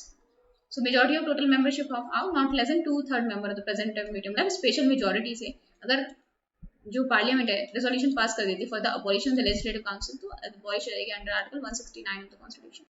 एक बार लेजिस्लेटिव काउंसिल पास कर दी, उसके बाद पार्लियामेंट सिंपल मेजॉरिटी से, तो लेजिस्लेटिव काउंसिल स्पेशल मेजॉरिटी से पास कर दी रेजोल्यूशन कि हमें इसे अबॉलिश करना है अंडर आर्टिकल 169, और फिर पार्लियामेंट सिंपल मेजॉरिटी से अगर पास कर दे तो अबॉलिश हो जाएगी legislative council, means upper house at the state legislature. तो लेजिस्लेटिव काउंसिल के पास कोई रियल पावर नहीं होती, बस मॉरल प्रेशर डाल सकते हैं लेजिस्लेटिव असेंबली में, एंड रिप्रेजेंटेशन होता है डाइवर्स सेक्शन ऑफ सोसाइटी, बहुत सारे सेक्शन लेजिस्लेटिव काउंसिल में आ सकते हैं। यहाँ पे भी कुछ मेंबर 1/6 जो मेंबर होते हैं, प्रेसिडेंट को नॉमिनेट करता है on the basis of 1/6 member, on the basis of art, science, social science, literature and cooperative movement. Art, science, social science, literature ये तो सेम है राज्यसभा से, बट ये कोऑपरेटिव मूवमेंट एक्स्ट्रा होता है स्टेट लेजिस्लेचर के केस में। तो यहाँ पे मिनिमम कितने मेंबर होते हैं, 40, और maximum 1/3 of the legislative assembly. Suppose legislative assembly में सपोज 90 मेंबर है, तो 30 मेंबर मैक्सिमम हो सकता है, 30 मेंबर नहीं 40 मेंबर मैक्सिमम हो सकते, मिनिमम हो सकते हैं, एंड मैक्सिमम कितने हो सकते हैं, that is 1/3 of the legislative assembly. मान लीजिए लेजिस्लेटिव असेंबली में 150 मेंबर है, तो इसका 1/3 कितना हो गया, 50 मेंबर्स मैक्सिमम हो सकते हैं, एंड मिनिमम 40। तो लेजिस्लेटिव काउंसिल में हमने देखा maximum minimum 40 and maximum 1/3 of the legislative assembly. Legislative assembly में कितने मेंबर हो सकते हैं, तो मिनिमम 60 हो सकते हैं, मैक्सिमम 500 हो सकते हैं, इससे ज्यादा नहीं हो सकता as per the constitution, minimum 60 and maximum 500। और कई स्टेट्स में 60 से कम है लेजिस्लेटिव असेंबली मेंबर, वो स्मॉल स्टेट्स के लिए है, तो प्रेसिडेंट कैन प्रोवाइड कर सकता है, प्रेसिडेंट प्रोवाइड कर सकता है सैंक्शन कि आप 60 से कम रख सकते हो अगर कुछ स्पेशल स्टेट है जहाँ पे बहुत कम पॉपुलेशन है। और यहाँ पे नॉमिनेशन होता था एक एंग्लो इंडियन का, जैसे लोकसभा में 2 का होता था, हम ये भी हटा देगा, यहाँ पे एक एंग्लो इंडियन को डाल सकते हैं। और कौन कर सकता है, गवर्नर करता है इन लेजिस्लेटिव असेंबली। यहाँ पे 3 टाइप के बिल होते हैं, यहाँ पे ordinary bill, financial bill and money bill, जैसे सेंटर पे होता है उसी तरीके से। ऑर्डिनरी बिल क्या होता है, लेजिस्लेटिव काउंसिल में ओरिजिनेट हो सकता है, तो लेजिस्लेटिव काउंसिल में ओरिजिनेट हो सकता है, और लेजिस्लेटिव असेंबली क्या कर सकता है, इसको रिजेक्ट कर सकता है, ठीक है, फिर कोई फर्दर एक्शन नहीं लगा। लेजिस्लेटिव काउंसिल कुछ ज्यादा काम नहीं कर सकता, बस ऑर्डिनरी बिल को ओरिजिनेट कर सकता है, लेजिस्लेटिव असेंबली में भेजेगा, लेजिस्लेटिव असेंबली रिजेक्ट कर दिया फिर वो बिल वहीं पे खत्म हो जाएगा, उसका कोई काम नहीं होगा। और मनी के बिल का वही केस है सेम कि लेजिस्लेटिव असेंबली से ही ओरिजिनेट हो सकता है मनी बिल, और लेजिस्लेटिव काउंसिल में भेजा जाएगा, इनको 14 दिन के अंदर पास करना है, नहीं पास किया तो भी पास माना जाएगा। मनी बिल पे कुछ पावर नहीं होती ज्यादा। फिर अगर सपोज लेजिस्लेटिव असेंबली ने ऑर्डिनरी बिल भेजा या फाइनेंशियल बिल भेजा यहाँ पे लेजिस्लेटिव काउंसिल को, तो ऑप्शन है लेजिस्लेटिव काउंसिल में, लेजिस्लेटिव काउंसिल मान लेगी कि वही बिल पास हो जाएगा। अगर क्या कर दे, कुछ काम ही नहीं करे 3 महीने तक, तो फिर क्या होगा, फिर से पास कर दिया जाएगा। ठीक है, लेजिस्लेटिव असेंबली फिर से पास कर लेगी, अब 1 महीने का टाइम होगा, 1 महीने की अप्रूव नहीं किया तो अप्रूव माना जाएगा, वो रिजेक्ट कर सकती है या अमेंड कर सकती है। ठीक है, तो इस तरीके से काम कर सकते हैं। फिर एक बार दोबारा पास कर दिया तो मैक्सिमम 4 महीने तक डिले कर सकते हैं, पहली बार में 3 मंथ, फिर नेक्स्ट टाइम में 1 मंथ तक डिले कर सकते हैं। और फाइनेंशियल बिल और मनी बिल आप सिर्फ लेजिस्लेटिव असेंबली में ला सकते हो, नॉट इन लेजिस्लेटिव काउंसिल। ये जो लेजिस्लेटिव असेंबली है ये क्या हो सकती है, ये डिसॉल्व हो सकती है, ठीक है, कैन बी डिसॉल्व, लेकिन लेजिस्लेटिव काउंसिल है डिसॉल्व नहीं हो सकती, इट कैन बी अबॉलिश करी जा सकती है। अगर legislative assembly under article 169 resolution pass कर देती है बाय द स्पेशल मेजॉरिटी और पार्लियामेंट अप्रूव कर देती है बाय द सिंपल मेजॉरिटी, तो लेजिस्लेटिव काउंसिल अबॉलिश हो सकती है लेकिन डिसॉल्व नहीं हो सकती, इट्स अ परमानेंट हाउस। जो भी अगर बिल पास किया है लेजिस्लेटिव असेंबली में, लेजिस्लेटिव काउंसिल से मैक्सिमम 4 महीने तक डिले कर सकते हैं, पहली बार में 3 मंथ और दूसरी बार में 1 मंथ। तुमने देखा लेजिस्लेटिव असेंबली में मिनिमम कितने नंबर होने चाहिए, 60, और 60 से अगर कम होने चाहिए तो प्रेसिडेंट क्या करेगा, प्रेसिडेंट कैन प्रोवाइड सैंक्शन। अगर स्मॉल स्टेट के लिए 7 से कम हो सकते हैं, लेकिन 60 होने चाहिए मिनिमम, और मैक्सिमम 500 होने चाहिए। लेजिस्लेटिव काउंसिल में मिनिमम 40 होने चाहिए, maximum 1/3 of the strength of legislative assembly. Suppose ex MLA and MLC, ठीक है, सपोज एक्स एमएलसीज हैं मेंबर ऑफ लेजिस्लेटिव काउंसिल, तो उसमें 1/3 लोकल बॉडी इलेक्ट करेंगे, फिर 1/3 जो इलेक्टेड एमपी एमएलए हैं उस स्टेट के वो इलेक्ट करेंगे, फिर 1/12 ग्रेजुएट्स, ठीक है, जो मिनिमम 3 साल पहले ग्रेजुएट हुए थे वो, एंड जो डोमिसाइल है और उस मतलब डोमिसाइल मतलब उस स्टेट के ऑर्डिनरी रेसिडेंट है, 1/12 टीचर करेंगे, सेकेंडरी ग्रेड के टीचर है वो, और 1/6 प्रेसिडेंट गवर्नर क्या करेंगे, नॉमिनेट करेंगे on the basis of art, science, social science, literature and that is cooperative movement. 1/6 local body, 1/3 local body, 1/3 elected by MLA, 1/12 by graduates जो मिनिमम 3 साल पहले ग्रेजुएट होंगे और डोमिसाइल होंगे मतलब ऑर्डिनरी रेसिडेंट ऑफ स्टेट के, और जो टीचर होंगे अगर सेकेंडरी ग्रेड स्टूडेंट।